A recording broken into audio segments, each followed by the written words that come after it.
हमारे इंडिया पाकिस्तान में लोग बोलते हैं सुन के ईमान लाने वालों को सुन्नी बोलते हैं, ऐसा नहीं है। अब यहाँ शिया और सुन्नी में जो बिलीव्स का डिफरेंस है वो भी बहुत जमीन आसमान का फर्क है। अगर आप इमामत को नहीं मानते तो आप शिया नहीं है। इमाम वाला जो कॉन्सेप्ट है इसका जेनेसिस क्या है? आयतुल्लाह का मतलब क्या है? आयतुल्लाह का मतलब है the sign of Allah. For Sunnis ये एक तरीके से वो है भाई शिर्क हो गया, शिर्क हो गया, शिर्क हो गया। कश्मीरी मिलिटेंट्स जो थे वो इमाम खोमेनी की फोटो लेकर निकले थे AK-47 के साथ। कैलिफेट ऐसा नहीं है कि सबसे वोट लिया जाता है, सबसे पूछा जाता है हाँ भाई हम इनको बनाना चाहते हैं, क्या कहते हो, ऐसा नहीं होता। एक दूसरा था हुर्मुजान, जिसके नाम से स्ट्रेट ऑफ हुर्मुज जो है आज काफी मशहूर है। पर्शियन था और कमांडर था, उसको वो अरेस्ट करके लेके आए थे। कुरान पढ़ रहे थे तो पीछे से तलवार से उनके ऊपर वार किया गया, जिससे उनकी जो खून की धारी थी वो कुरान के ऊपर जाके गिरी। डेमोक्रेसी एक ट्रेन है, वो मकसद तक पहुंचने के लिए होती है। जब मकसद पे पहुंच जाते हैं ना, इसी डेमोक्रेसी वाली ट्रेन को आप जला देते हो।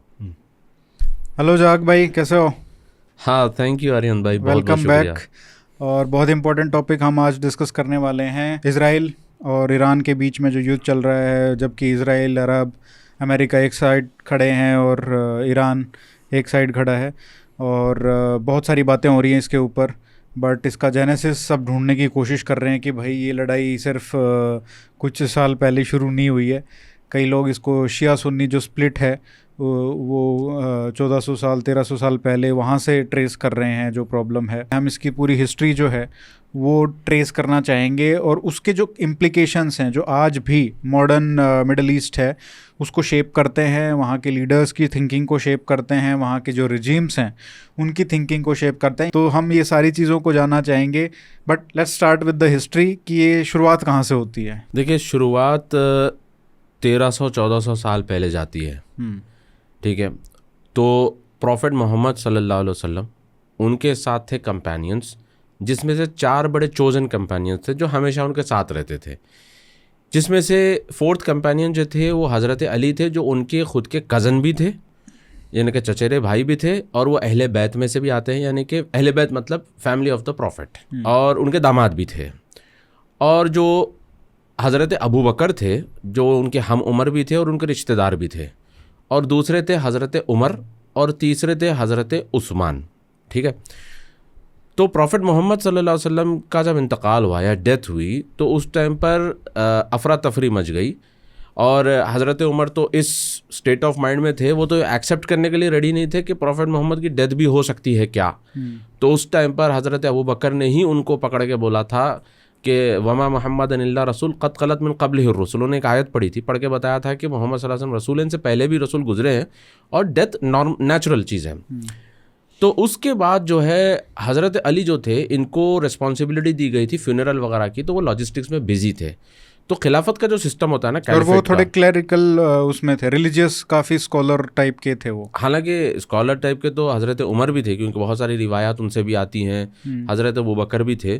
तो इसमें क्या हुआ कि जब कैलिफेट डिसाइड हो रही थी तो डिसाइड करने के लिए उन लोगों को, जैसे कैलिफेट ऐसा नहीं है कि सबसे वोट लिया जाता है, सबसे पूछा जाता है हाँ भाई हम इनको बनाना चाहते हैं, क्या कहते हो, ऐसा नहीं होता। 4-5 आदमी कमरे में बैठेंगे जो अहले अक़द होंगे, यानी कि जिनको, जो आप यूँ समझिए कि जो स्कॉलरली टाइप के लोग होते हैं, वो 4-5 अंदर कमरे में बैठेंगे, वो डिसाइड करेंगे कौन हमारा लीडर बनेगा, कौन कैलिफ बनेगा। फिर वो डिक्लेयर कर देंगे, सबको बोलेंगे भाई हमने डिक्लेयर कर दिया है, आके आप अपना अपना बैत करो, ठीक है। ये उस टाइम पे चलता था। तो उन्होंने डिक्लेयर कर दिया हज़रत अबू बकर को। देन केम हज़रत उमर, उनका दौर आया। तो प्रॉफिट मोहम्मद सल्लल्लाहु अलैहि वसल्लम ने अपने ही टाइम पे हज़रत उमर को बोला था कि ए उमर, तुम दरवाज़ा हो, जब तुम टूट जाओगे तो जिस तरह से माला तोड़ने पर मोतियां टूटकर गिरती हैं, बिखरती हैं, इस तरह से सारी मोतियां गिरेंगी, इस तरह से फितने शुरू हो जाएंगे, इस तरह से सिविल वॉर शुरू हो जाएंगे, इस तरह से लोग आपस में मारकाट करेंगे। तो जब हज़रत उमर का दौर आया, सेकंड कैलिफ का दौर आया, तो 2 बड़े बड़े सुपर पावर्स थे उस टाइम पर, एक था पर्शिया और एक था रोम। तो 2 सुपर पावर्स इन्होंने इन्वेड किए थे। तो जब ये 2 सुपर पावर्स इन्वेड हुए थे, फिर जो मदीने में जूस थे उनको उन्होंने एक्सपेल भी कर दिया था, क्योंकि वो बार बार जो है वो सेडिशन के मसले हो रहे थे अंदर। तो फाइनली सबा इब्न शमून नाम का एक उन्हीं कबीले का आदमी था, जूइश ट्राइब का था। एक दूसरा था हुर्मुजान, जिसके नाम से स्ट्रेट ऑफ हुर्मुज जो है आज काफ़ी मशहूर है। तो हुर्मुजान बेसिकली उनका कमांडर पर्शियन था और कमांडर था, उसको वो अरेस्ट करके लेके आए थे और वो वॉर कैप्टिव था। तो एक तीसरा था, उसमें एक और रोमन था। तो 3 बंदे थे। तो हुर्मुजान का केस ऐसा था कि हुर्मुजान को वो एग्जीक्यूट करने वाले थे। तो हुर्मुजान से पूछा गया कि तुम्हारी आखिरी इच्छा क्या है। तो हुर्मुजान ने बोला कि मेरी आखिरी इच्छा ये है कि मैं जब तक पानी ख़त्म ना करूं तो मुझे नहीं मारोगे। तो हज़रत उमर ने बोला ठीक है कोई मसला नहीं है, जब तक तुम पानी ख़त्म नहीं करोगे मैं तुम्हें नहीं मारूंगा। तो वो पानी लिया और फेंक दिया और बोलने लगा आप ही ने तो कहा कि जब तक नहीं पीऊंगा तो नहीं मारोगे, तो मैंने पिया ही नहीं तो मारोगे कैसे। तो चूंकि उन्होंने वचन दिया था उन्होंने उसको छोड़ दिया। तो फाइनली ये 3 लोगों ने कॉन्स्पिरेसी की और फिर उन्होंने एक असैसिन को हायर किया जिसका नाम था फेरोज़ अबू लुलुआ, जिसके नाम की दरगाह आज भी ईरान के अंदर है और उसको शुजा बोलते हैं, शुजाने के ब्रेव गाय, और क्योंकि उसने हज़रत उमर को कत्ल किया था, असैसिनेट किया था। तो मतलब ये रिस्पेक्ट देना उसको आज भी, ये कहीं ना कहीं उस समय वर्सेस अरब का मसला है ये। नहीं, उस समय भी अगर हम जाएं तो ये जो जैसे हजरत अली को नहीं बनाया गया कैलिफ, पहला कैलिफ जो चौथे नंबर पे थे, जो चौथे नंबर के कैलिफ बने, तो उस समय डिमांड थी कि भाई इनको बनाना चाहिए पहले नंबर पे क्योंकि ये ज़्यादा रिलीजियस और क्लैरिकल है, अहले बैत में से हैं। हाँ, उनके दामाद भी हैं, उनके भाई भी हैं। ये एक वो कोट भी करते हैं कि प्रॉफिट मोहम्मद ने बोला था कि ये मेरे सबसे खास, इस तरीके से एसोसिएट किया जाता है। फदक का इंसिडेंट बड़ा मशहूर इंसिडेंट है कि एक चादर के नीचे उन्होंने हज़रत अली और अहले बैत को उन्होंने अपने चादर में लिया था। तो इस पे तो इनके साथ जो सारे जो इनके सपोर्टर्स थे हज़रत अली के, वो चाहते थे कि ये बने, ना कि अबू बकर। तो ये तब से ही उनको था कि पहला जो बना दूसरे जो बने। नहीं, एक्चुअली जो हज़रत अली के सपोर्टर्स थे अभी इस एपिसोड तक वो अभी आए नहीं। अच्छा, वो बहुत बाद में आए। ठीक है। जब उनकी खुद की जब खिलाफत आई तब जाके शिया ने अली पैदा हुए। बट बहुत लोगों ने एक्सेप्ट नहीं किया होगा ना अबू बकर को और इनको। नहीं, उस टाइम पे तो यूनानिमसली एग्रीड हो गया था, सब ठीक था, सब ठीक था।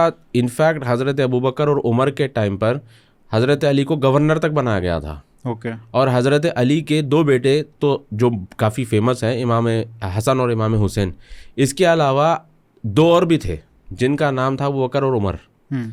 तो कोई अपने बच्चों का नाम अपने दुश्मन के नाम पे नहीं रखता। तो इसका मतलब ये था कि इनके बीच में क्लैश था ही नहीं। क्लैश तो बाद में जब सिविल वॉर शुरू हुए तब जाके क्लैश शुरू हुआ। बाद में ये आया कि इनका जो पहले अबू बकर बने और दूसरी बार इसकी वजह से ये तो सब हुआ है। ये बनने ही नहीं चाहिए थे, सीधा हज़रत अली को बनना चाहिए था। हज़रत अली को बनाते बाद में आया, ये सब नहीं होता। इस तरह से लोगों ने बाद में पर ये थे सारे अरबी, ये सब चारों के चारों। हाँ, ये इसमें कोई पर्शियन नहीं थे, ये सब के सब अरब थे। तो मैं बात कर रहा था सेकंड कैलिफ जिनको असैसिनेट कर दिया गया। असैसिनेट करने के बाद थर्ड कैलिफ बने हज़रत उस्मान। तो उनके ख़िलाफ़ भी जो है ना काफ़ी रूमर मॉन्गरिंग हुई, काफ़ी उनके बारे में बताया गया कि ये जो है अपनी फैमिली के लोगों को ज़्यादा प्रेफरेंस दे रहे हैं, फैमिली रूल चल रहा है, या फिर जो है उनके ऊपर इल्ज़ामात लगाए गए। फाइनली उनको उन्हीं के घर में घिराव किया गया। उनकी बीवी थी नाइला, तो उनको भी मारा गया। फिर उसके बाद जो है फाइनली वो कुरान पढ़ रहे थे तो पीछे से तलवार से उनके ऊपर वार किया गया, जिससे उनकी जो खून की धारी थी वो कुरान के ऊपर जाके गिरी। वहाँ पे एक आयत है फसयकफ़ीकुहुमुल्लाह वहुव समीउल अलीम, वो आयत पे जाके उनकी कुरान की धार, वो जो खून की धार थी उसी के ऊपर गिरी। और ये कुरान की कॉपी जो है टर्की के म्यूज़ियम में आज भी है। और इनफैक्ट रियाद का जो दिरिया का म्यूज़ियम है वहाँ पर भी उसकी फ़र्स्ट कॉपी रखी हुई है और मैंने देखा है वो कुरान को, जहाँ पे वो खून की जो धार है वो निशान जो बना हुआ है। तो थर्ड कैलिफ को भी असैसिनेट कर दिया गया और करने वाले खुद मुसलमान थे, क्योंकि उनको लगता था कि he is not eligible, he is not so pure, he is not eligible to become the caliph. उनको कत्ल कर दिया क्योंकि काफ़ी ट्राइबल फाइटिंग बहुत होती थी अरब देशों में। ट्राइबल फाइटिंग भी होती थी और उनको लगता था कि he is not ruling according to Islam, जो आज तक रोते हैं। अच्छा, कि सऊदी इस्लाम के हिसाब से रूल नहीं कर रहा है, यूएई इस्लाम के हिसाब से रूल नहीं कर रहा है, ये इस्लाम के हिसाब से रूल नहीं कर। तो ये इनका जो माइंडसेट है ये अभी नया माइंडसेट नहीं है, ये 1300-1400 साल से चलता आ रहा है। तो मैं यही कहता हूँ लोगों से भी कि भाई ये हज़रत उस्मान से खुश नहीं थे, ये हज़रत अली से खुश नहीं थे, तो आपसे हमसे थोड़ी खुश होंगे। तो उस टाइम से ही ये मसला चलता रहा है, डिससेटिस्फैक्शन और ये किसी से खुश नहीं रहने का। तो फाइनली उन्होंने जब हज़रत उस्मान को शहीद कर दिया, फिर फोर्थ कैलिफ बने हज़रत अली। तो जब हज़रत अली फोर्थ कैलिफ बने तो फिर जो मुआविया थे, मुआविया बिन अबी सुफियान, वो कज़न थे हज़रत उस्मान के, थर्ड वाले कैलिफ के। तो उन्होंने कहा कि मेरे भाई का असैसिनेशन हुआ है, उसका बदला क्यों नहीं लिया गया अभी तक? जब तक बदला नहीं लिया जाता आप कैलिफ नहीं बन सकते। ये उन्होंने विवाद खड़ा कर दिया हज़रत अली के ख़िलाफ़। अब यहाँ पे इन दोनों के बीच में जो है क्लैश क्रिएट हो गया, जिसके बदले में 2 जंगें हुई, जंगे जमल और जंगे सिफ़ीन। फिर फाइनली उन्होंने डिसाइड किया कि भाई हम ये लड़ाई झगड़ा नहीं कर सकते, हमें कंसोलिडेट करना होगा। फिर फाइनली उन्होंने ट्रूस कर लिया। तो जब हज़रत अली लड़ रहे थे तो इनकी साइड पर जो लोग थे, जो इनके अलायंसेस थे, ये अपने आप को कहते थे शियान अली, और इनकी साइड पे जो अलायंसेस थे ये अपने आप को कहते थे शियान माविया। अब सुन्नी और शिया का मतलब क्या होता है? देखिए, सुन्नी का मतलब होता है पैटर्न या रास्ता या टेम्पलेट। अब ये अलग बात है कि हमारे इंडिया पाकिस्तान में लोग बोलते हैं सुन के ईमान लाने वालों को सुन्नी बोलते हैं, ऐसा नहीं है। अक्सर लोग बोलते हैं नहीं, जो सुन के ईमान लाया ना उसको सुन्नी बोलते हैं, हम देख के नहीं, हम सुन के ईमान लाए। अरे भाई, सुन्ना उर्दू लफ्ज़ है, वो जो है अहलुस सुन्ना या सुन्नत वो अरबिक वर्ड है जिसका मतलब है रास्ता या पैटर्न। तो कुरान और हदीस और सहाबा का जो अंडरस्टैंडिंग है उसको बोलते हैं सुन्नत। अब ये जो ग्रुप है इसका मतलब है शिया। शिया का मतलब है ग्रुप, हिज्ब, स्किज़म। तो इन लोगों ने अपना ग्रुप बनाया, ये इनको सपोर्ट कर रहे थे, ये इनको सपोर्ट कर रहे थे। जब दोनों के बीच में ट्रूस हो गई तो इसमें से एक ग्रुप निकला, इनको लगा कि भाई इन दोनों ने जो है सही नहीं किया ट्रूस करके। तो फाइनली उसमें से एक आदमी उठा जिसका नाम था अब्दुर्रहमान बिन मुलजिम, जो बहुत बड़ा खवारिज था। इसने बोला था कि अब मैं इन दोनों को असैसिनेट कर दूंगा। तो उसने अपना प्लान बनाया, हज़रत अली को, हज़रत मुआविया को एंड थर्ड अमर बिन अल आस को।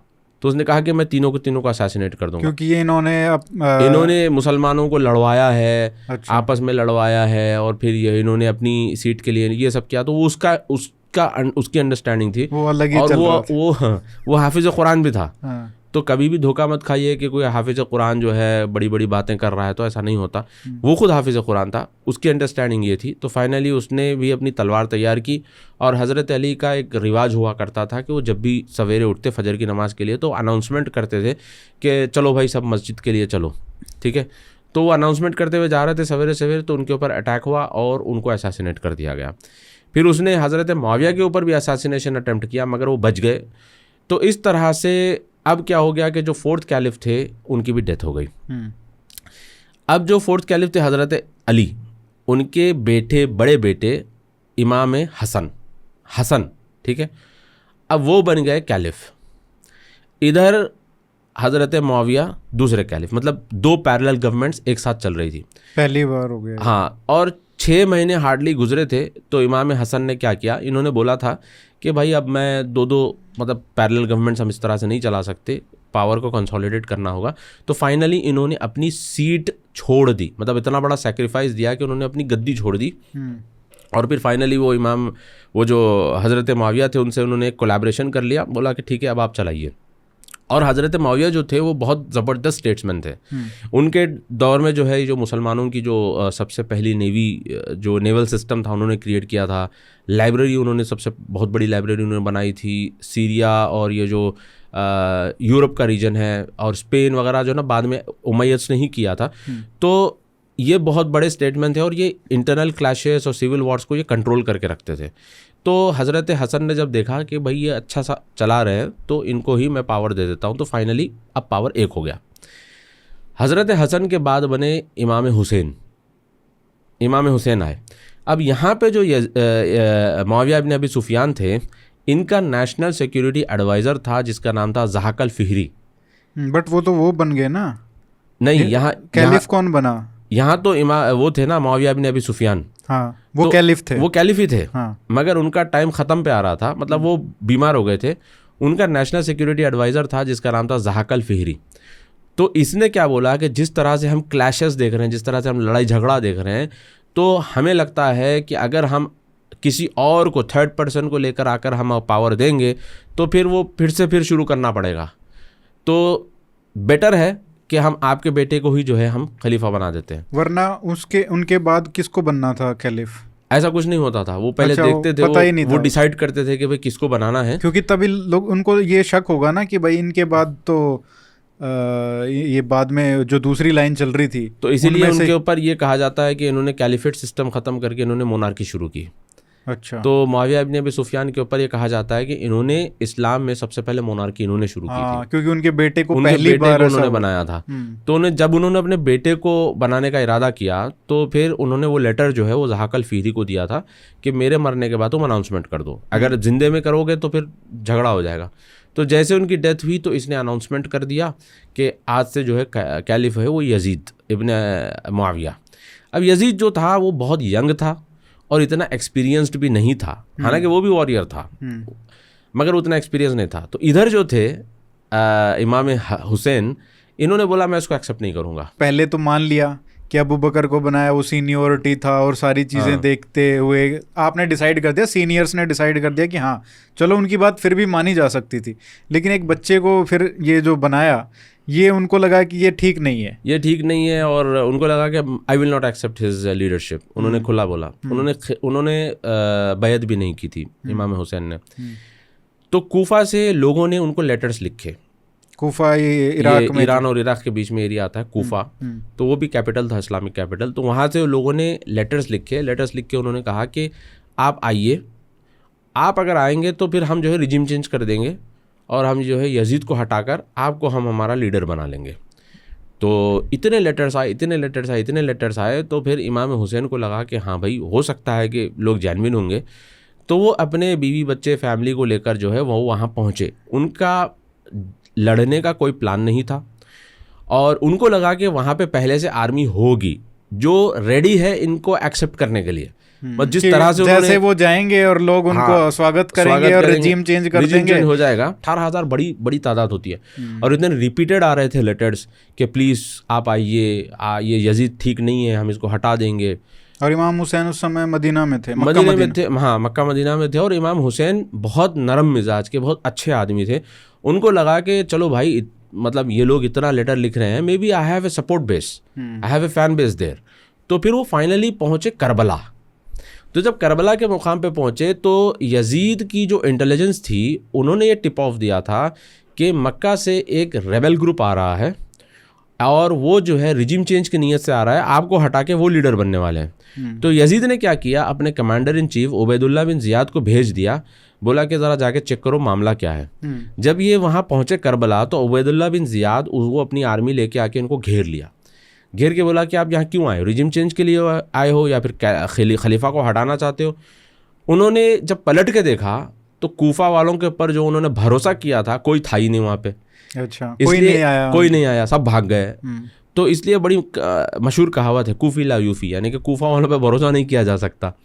तो जब उन्होंने पलट के देखा कि कूफा वाले निकल गए तो फिर इन्होंने बोला कि ठीक है, मैं आपको 3 ऑप्शन देता हूँ। उबैदुल्लाह बिन ज़ियाद को इमाम हुसैन ने बोला मैं 3 ऑप्शन देता हूँ। एक ऑप्शन ये कि मुझे वापस जाने दो मक्का, क्योंकि मैं लड़ाई की नीयत से आया ही नहीं भाई।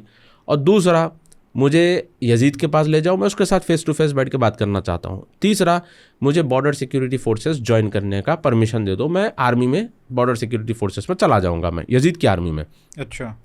उबैदुल्लाह बिन ज़ियाद ने बोला नहीं। मतलब इनका मिजाज ऐसा होता ना, गरम मिजाज, भेजे में एक चीज़ आ गई तो आ गई, अब लाख बोलो नहीं सुनेंगे। तो उन्होंने बोला नहीं, आप आए। तीनों ही बातें एक्सेप्टेबल थी, मगर उन्होंने एक भी बात उनकी एक्सेप्ट नहीं की।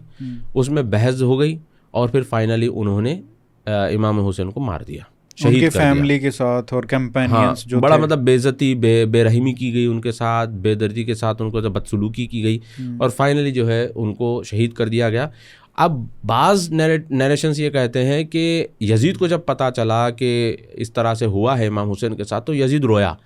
दूसरे नरेशंस ये कहते हैं कि भाई जब यजीद रोया था तो उबैदुल्लाह बिन ज़ियाद तो उसका जो है कमांडर था, तो उसको हटाना चाहिए था, इन्वेस्टिगेशन करना चाहिए था, फिर क्यों नहीं हुआ फिर उसके आगे। तो बहरहाल यहाँ से जो पूरा मामला शुरू हुआ शिया और सुन्नी का, उसके बाद शिया ने मातम करना शुरू किया कि इमाम हुसैन को इतनी बेदर्दी से शहीद किया गया और हम उनको सपोर्ट नहीं कर पाए। इस लिहाज से वो जो है इमाम हुसैन के लिए मातम करते हैं। अब यहाँ शिया और सुन्नी में जो बिलीव्स का डिफरेंस है वो भी बहुत ज़मीन आसमान का फ़र्क है बिलीव्स में। जैसे कि सुन्नी जो है वो 5 पिल्लर मानते हैं इस्लाम के, जैसे कि नमाज, पहला तो कलमा हो गया, दूसरा नमाज हो गया, तीसरा रमज़ान में जो रोज़ा रखते हैं, चौथा ज़कात हो गया, 5वां हज हो गया। ये 5 पिलर्स ऑफ इस्लाम कहते हैं। ये तो शिया भी मानता है। शिया भी मानते हैं, मगर शिया के पास 6th वाला है इमामत। इमामत का कॉन्सेप्ट शिया के पास है। अगर आप इमामत को नहीं मानते तो आप शिया नहीं हैं। और सुन्नी का जो कलमा होता है ला इलाहा इल्लल्लाह मोहम्मद रसूलुल्लाह पढ़ते हैं, तो शिया में क्या होता है ला इलाहा इल्लल्लाह मोहम्मद रसूलुल्लाह अली वलीउल्लाह, अली वलीउल्लाह भी ऐड किया जाता है, वो शिया का कलमा होता है। तो उसका क्या मतलब है? यानी कि Ali is the friend of Allah. Okay, ये पढ़ा जाता है उनके पास। अब इसके बाद ऐसा है कि शिया में जो 85% शिया है वो इतना अशरी है। इतना अशरी यानी कि 12 वर्स, जो 12 इमामों को मानते हैं। इमाम वाला जो कॉन्सेप्ट है, इसका जेनेसिस क्या है? क्या इसका जेनेसिस ये है कि जो चौथे कैलिफ थे, वो उनको लगता है, जो आज के शिया हैं, जो उस समय के भी शिया थे, कि भाई ये इमाम थे, एक तरीके से बहुत ही रिलीजियस स्कॉलर थे, और इनको इनकी रिलीजियोसिटी और जो उनकी नॉलेज थी इस्लाम के प्रति, वो उसके हिसाब से इनको बनाना चाहिए था पहला कैलिफ प्रॉफेट मोहम्मद की हत्या डेथ के बाद, राइट। अब जो सुन्नी हैं, जो मानते हैं कि भाई जो सीनियर है, जो एक तरीके से जिसने सेलेक्ट कर लिया लोगों ने, एक तरीके से आप कोई वोटिंग नहीं है, कोई वो नहीं है, जिसने आपने 4-5 लोगों ने बैठ के उनको बना दिया अबू बकर को, तो वो है। और वो फॉलो करते हैं कि सुन्नत, जैसे आपने कहा कि लीगल जो प्रिंसिपल है, जो लेड डाउन प्रिंसिपल है, जैसे कुरान है, तो वो उसको फॉलो करेंगे। और जो शिया हैं वो इमाम को करते हैं। हाँ। तो एक मैं प्रोफेसर वली नसर की बुक पढ़ रहा था, उन्होंने एक तरीके से बहुत अच्छे तरीके से इसको कैप्चर किया कि जो सुन्नी है वो कुरान को, वो प्रॉफिट को अप्रिशिएट करते हैं, रेवर करते हैं, क्योंकि कुरान की वजह से उन्होंने कुरान दिया, तो कुरान इज प्राइमरी। ओके। और जो शिया हैं वो कुरान को इसलिए करते हैं कि वो प्रॉफिट ने दिया है, so profit is first for them. इसीलिए वो जो एक तरीके से उनका जो प्रॉफिट के प्रति है, और जो आपने देखा होगा सरतन से जुदा कि कोई भी प्रॉफिट के प्रति वो हो जाता है, तो ये जो शिया ग्रुप्स हैं वो आ जाते हैं, मतलब आते तो दोनों ही हैं, सुन्नी ज़्यादा आते हैं, बरेलवी ज़्यादा आते हैं इस लेकिन मामले में। जो प्रेम है वो एक तरीके से बोला जाता है, मुझे पता नहीं, बट आई एम सेइंग कि ये एक डिफरेंशिएशन है। हाँ, जो किताबें लिखी जाती है ना, obviously there will be research bias, इसमें रिसर्च बायस बराबर होता है। शिया अगर होंगे तो वो ग्लोरीफाई करने की कोशिश करेंगे अपना साइड, सुन्नी अगर होंगे तो वो अपना साइड ग्लोरीफाई करने की कोशिश करेंगे, और दूसरे साइड को वो डाउनग्रेड करने की कोशिश करेंगे। क्या ये जैसे सुन्नत है, सुन्नी है जो, वो तो एक कुरान को सबसे ऊपर मानते होंगे ना, और जो शिया हैं वो शायद प्रॉफिट को सबसे ऊपर मानते हैं। वो कुरान को इसलिए पूछते हैं कि रेवर करते हैं क्योंकि वो प्रॉफिट ने दिया है, भाई प्रॉफिट ने दिया है तो हमको मानना है। और जो सुन्नी है वो ये है कि भाई ये कुरान जो है ये इतनी डिवाइन है, इसीलिए, और किसने दी है ये मतलब है दोनों चीज़ें सेम, दोनों चीज़ें एक हैं। कौन प्राइमरी, आप किस लेंस से देख रहे हो वो। खैर ये एक मैंने पढ़ा था, तो ये एक्चुअली इमाम का कॉन्सेप्ट तो जो होता है ना वो क्या है, इमाम मीन्स जैसे ज़ोरास्ट्रियंस के पास, अगर आपने कभी ज़ोरास्ट्रियंस के फ़ोटोज़ वगैरह देखी हैं तो आप देखिएगा कि आसमान से जो ना रोशनी आ रही होती है, लाइट उनके सर के ऊपर, वो आसन पे बैठे हैं सिंहासन पे, ऊपर से लाइट आ रही होती है। तो इमाम का भी कॉन्सेप्ट ऐसा होता है कि वो अल्लाह का रिप्रेजेंटेटिव है, और वो डायरेक्ट जो बोल रहा है ना, वो ऊपर वाले की तरफ से डायरेक्ट वो आपको बोल रहा है। इसलिए शिया के पास जो है ना, ये मैंडेटरी है कि वो इमाम को फॉलो करें। इसलिए उनके पास जो 12 इमाम हैं, तो 11 इमाम तो उनके आ चुके हैं, 12वें इमाम जो है वो अभी आना बाकी है। तो जब तक 12वें इमाम नहीं आते, विलायत फ़क़ी का कॉन्सेप्ट है। विलायत फ़क़ी यानी कि यूँ समझो कि रिप्रेजेंटेटिव ऑफ द इमाम, या आयतुल्लाह। आयतुल्लाह का मतलब क्या है? आयतुल्लाह का मतलब है द साइन ऑफ अल्लाह, अच्छा, द साइन ऑफ गॉड।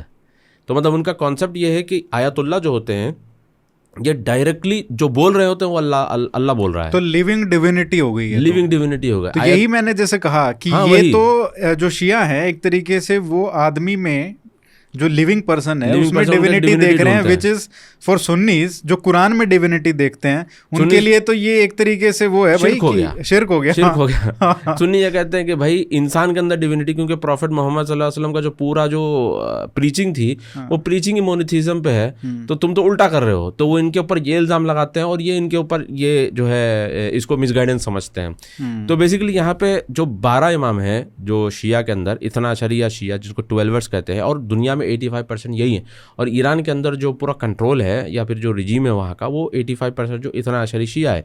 तो सबसे पहले तो ये इमाम अली को मानते हैं, सेकंड इनके इमाम है इमाम हसन, थर्ड है इमाम हुसैन, फोर्थ है ज़ैनुल आबदीन, और फिफ्थ है इमाम अल बाकर, और सिक्स्थ इमाम है जाफ़र सादिक, और सेवन्थ इमाम है मूसा अल काजिम, और 8th इमाम है अली अल रज़ा, और 9th इमाम है मोहम्मद अल तक़ी, और 10th इमाम है अली अल हादी, और 11th इमाम है हसन अल अस्कानी, और 12th इमाम है इमाम महदी, जो अभी आए नहीं हैं, आने वाले हैं। और इनका कॉन्सेप्ट है कि क़यामत से पहले आएंगे। और जमकारन में एक कुआं है, कुएं के ऊपर हरा ढक्कन इस तरह। आपने शब बारात कभी देखी हो कि इंडिया पाकिस्तान में लोग मनाते हैं। एक्चुअली शब बारात जो है वो 15 शाबान को मनाई जाती है, और ये जो 12th इमाम ऑफ शिया हैं उनकी बर्थडे है वो। तो मानते हैं कि उस दिन पैदा हुए थे और वो कुएं के अंदर गायब हो गए। गायब यानी कि इसीलिए उनको इमाम गायब भी कहा जाता है, द अनसीन इमाम। और ये कहा जाता है कि क़यामत जब होने वाली होती है ना, उससे पहले वो आएंगे, आकर जो है पूरी दुनिया के अंदर इंसाफ को कायम करेंगे। और शब बारात को लोग वहाँ जाते हैं कुएं के पास, चिट्ठियाँ लिखते हैं अपनी विशेष, अपने जो मुरादें होती हैं लिखकर वो कुएं के अंदर डालते हैं। तो ये 12 इमाम के जो मानने वाले हैं ये ज़्यादा शिया हैं। और इसी तरीके से एक और शिया का सेक्ट है जिसको जैदी शिया भी बोलते हैं, जैद बिन अली को मानते हैं। और ये सॉफ्टर शियास होते हैं, यानी कि ये जो 4 कैलिफ्स हैं इनको सबको सब मानते हैं, किसी को बुरा नहीं बोलते, इसलिए यमन के अंदर सबसे ज़्यादा पाए जाते हैं। और जैदी शिया और सुन्नी के बीच में interfaith marriage, caste marriage, interfaith marriage जो भी आप बोलेंगे वो होती रहती है। और इसी तरीके से आप इस्माइली शिया, ये जैदी शिया कितने इमामों को मानते हैं? 5? ये मेरे ख्याल से 4 या 5 इमाम को मानते हैं जैदी शिया, पर 12 इमाम को नहीं मानते। शिया ये आप इनको, हाँ, आप 4th 5 इमाम तक मैक्सिमम लोग मानते हैं। इनका डिफरेंशिएशन एक्चुअली ऐसे ही है कि जो 12 इमामों को मानते हैं वो 12 शिया, जो 5 को मानते हैं वो 5 जो 7 को या 8 को मानते हैं, इस तरीके से। अब इसी तरीके से आप देखिए जाफर सादिक से फिर लिंक निकल जाता है बाहर, तो 6वें इमाम थे ना वो, फिर वहाँ से जो निकला तो फिर वो इस्माइली निकले, फिर इस्माइली शिया, फिर उसमें फिर आगा खानी आए, फिर उसमें फिर दाऊदी भोरा, फिर इस्माइली भोरा। तो एक तरीके से कहीं ना कहीं देखा जाए तो हर इमाम के बाद कुछ ना कुछ स्प्लिट होता रहता है, और वो उसके ही अपने अपने अलग अलग शिया सेक्ट्स बन गए। इनफैक्ट अगर आप देखेंगे तो सुन्नी से ज्यादा स्प्लिट शिया के अंदर है इमामों को लेके। हाँ, हर छोटे मसले में एक नए इमाम, फिर वो अपना एक सेक्ट, फिर इमाम, फिर ये अपना सेक्ट, इमाम, फिर अपना सेक्ट, मतलब इतने ब्रांचेस है। और ये जितने भी थे 11 के 11 जो इमाम थे जो आए हैं, ये इनकी भी हत्या हो गई। और वो बोला जाता है कि कैलिफ जो थे उस समय उनके कैलिफों ने इनको है। तो एक तरीके से ये भी एक बोन ऑफ कंटेंशन है ना शिया और सुन्नी के बीच में। और ये भी बोला जाता है कि भाई उन्होंने फिर 11 के बाद बंद कर दिया इमामों को कि हर इमाम की तो हत्या ही कर दे रहे हैं। नहीं, 12वें भी आए हैं, मगर उनका ये है कि वो 12वें गायब हो गए, वो क़यामत से पहले आएंगे। और शिया में एक और छोटा सेक्ट आता है नुसैरी, जो बशर अल असद था सीरिया का, वो नुसैरी, और उनके भी कॉन्सेप्ट बड़े अलग होते हैं।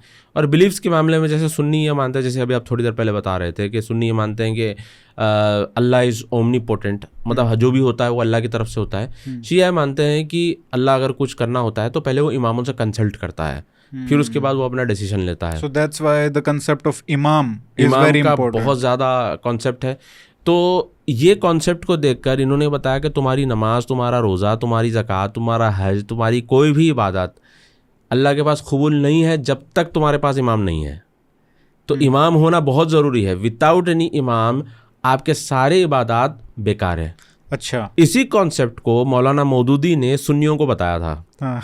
और इसी कॉन्सेप्ट को इसरार अहमद ने भी बताया था कि जब तक खलीफा नहीं रहेंगे आपकी नमाज, रोज़ा, ज़कात, सदका सब बेकार है, जब तक खलीफा नहीं रहेंगे। मैंने ऐसे लोगों को देखा जमात इस्लामी में जो यहाँ तक बोलते हैं जब तक आले सऊद रहेंगे वहाँ पे और खिलाफत नहीं आ जाती सऊदी अरब के अंदर, हम हज ही नहीं करेंगे। क्यों? क्योंकि कहते हैं कि हमारा हज कबूल ही नहीं होगा, क्योंकि हमारे पास खलीफा नहीं है। तो सिमिलर कॉन्सेप्ट, तो आप यूँ समझिए कि शिया के जो थियोलॉजिकल बिलीव्स हैं उसके साथ अलाइन करने वाले सूफ़ी हैं, और शिया के जो पॉलिटिकल व्यूज़ होते हैं उसके साथ अलाइन करने वाले मुस्लिम ब्रदरहुड और जमात इस्लामी है। क्योंकि अगर बेसिकली इसको फंडामेंटली देखा जाए तो सुन्नियों में, क्योंकि उनके लिए जो सुन्नत है, जो पूरा कुरान है, हदीस है, वो एक तरीके से लिखा हुआ है, वो लीगल डॉक्यूमेंट है, इसलिए वो सुन्नी है, राइट? उसको फॉलो करते हैं वो। और शियाओं में इमाम, डिविनिटी, लिविंग डिविनिटी का कॉन्सेप्ट है। बिल्कुल। तो जो एक लीडर है, एक शिया के लिए एक लीडर जो है, आइडियल लीडर, वो एक रिलीजियस लीडर है। हाँ। तो जो इस्लाम का लीडर होगा वो एक रिलीजियस लीडर होगा। और सुन्नियों में रिलीजियस लीडर की जरूरत ही नहीं है, क्योंकि उनके कुरान है, उनके पास हदीस है। उनको चाहिए लीडर, क्यों? Political leader. तो उसमें लीडरशिप पॉलिटिकल होगी, इसमें शियाओं में रिलीजियस। इसमें एक और चीज़ क्या होती है कि शिया में जो लीडर होंगे वो कॉम्बो होंगे। अच्छा, यानी कि रिलीजियस प्लस पॉलिटिकल। ठीक है। तो आप देखिए ईरान में मिसाइल बनाने की कंपनी से लेके यूरेनियम एनरिचमेंट कंपनी तक बच्चों के डायपर बनाने की कंपनी से लेके औरतों की चूड़ियाँ बनाने की कंपनी तक इमाम खamenei के कंट्रोल में रहती है। मतलब बहुत बड़ा क्या कहते हैं अम्ब्रेला है, उस अम्ब्रेला के अंडर में इमाम खamenei उसको कंट्रोल करते थे। और इमाम खamenei ये भी कंट्रोल करते थे, मतलब बिजनेस, रिलीजन, पॉलिटिक्स।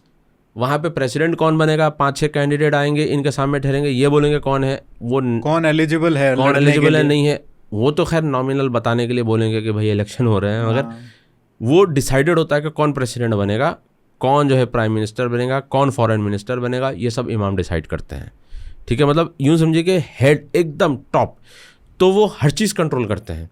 इसीलिए ये जो कॉन्सेप्ट है सुन्नियों में भी इंड्यूस किया गया, और करने वाले जमात इस्लामी और मुस्लिम ब्रदरहुड रहे हैं यही कह के कि भाई एक लीडर होना चाहिए जो आर्मी भी कंट्रोल करे, जो पॉलिटिक्स भी कंट्रोल करे, जो बिजनेस भी कंट्रोल करे, जो रिलीजन भी कंट्रोल करे। मगर जो जीसीसी में आप देखोगे, जीसीसी में ऐसा नहीं है। जैसे एग्जाम्पल मैं बता रहा हूँ सऊदी अरब की। सऊदी अरब में मोहम्मद बिन अब्दुल वहाब जो थे, उनकी फैमिली जो है वो आले शेख बोलते हैं उनको, they control only religion, they don't get into politics, वो पॉलिटिक्स में इन्वॉल्व ही नहीं होते। और जो आले सऊद की फैमिली है वो सिर्फ पॉलिटिक्स में रहते हैं, वो रिलीजन में इंटरफेयर नहीं करते। तो उन्होंने क्या किया, उन्होंने दोनों को सेपरेट कर दिया। दुबई आप देख लीजिए, दुबई के जो यूएई के फॉरेन मिनिस्टर थे एम्बेसडर टू यूएस, तो इन्होंने क्लियर कट बोला था कि दुबई एक ऐसा कंट्री है सारे जीसीसी में जिसने चर्च और स्टेट को अलग किया। तो आप जीसीसी में देखिए इन्होंने क्या किया, इन्होंने रिलीजन को रिलीजन तक रखा और पॉलिटिक्स को पॉलिटिक्स तक रखा, जिसकी वजह से ये है, आप स्टेबिलिटी देखोगे यहाँ पे। नहीं, वही तो मैं कह रहा हूँ, ये हमको दिख रहा है कि ये मॉडर्न इसका रूप है, लेकिन इसकी रूट कहाँ पे है?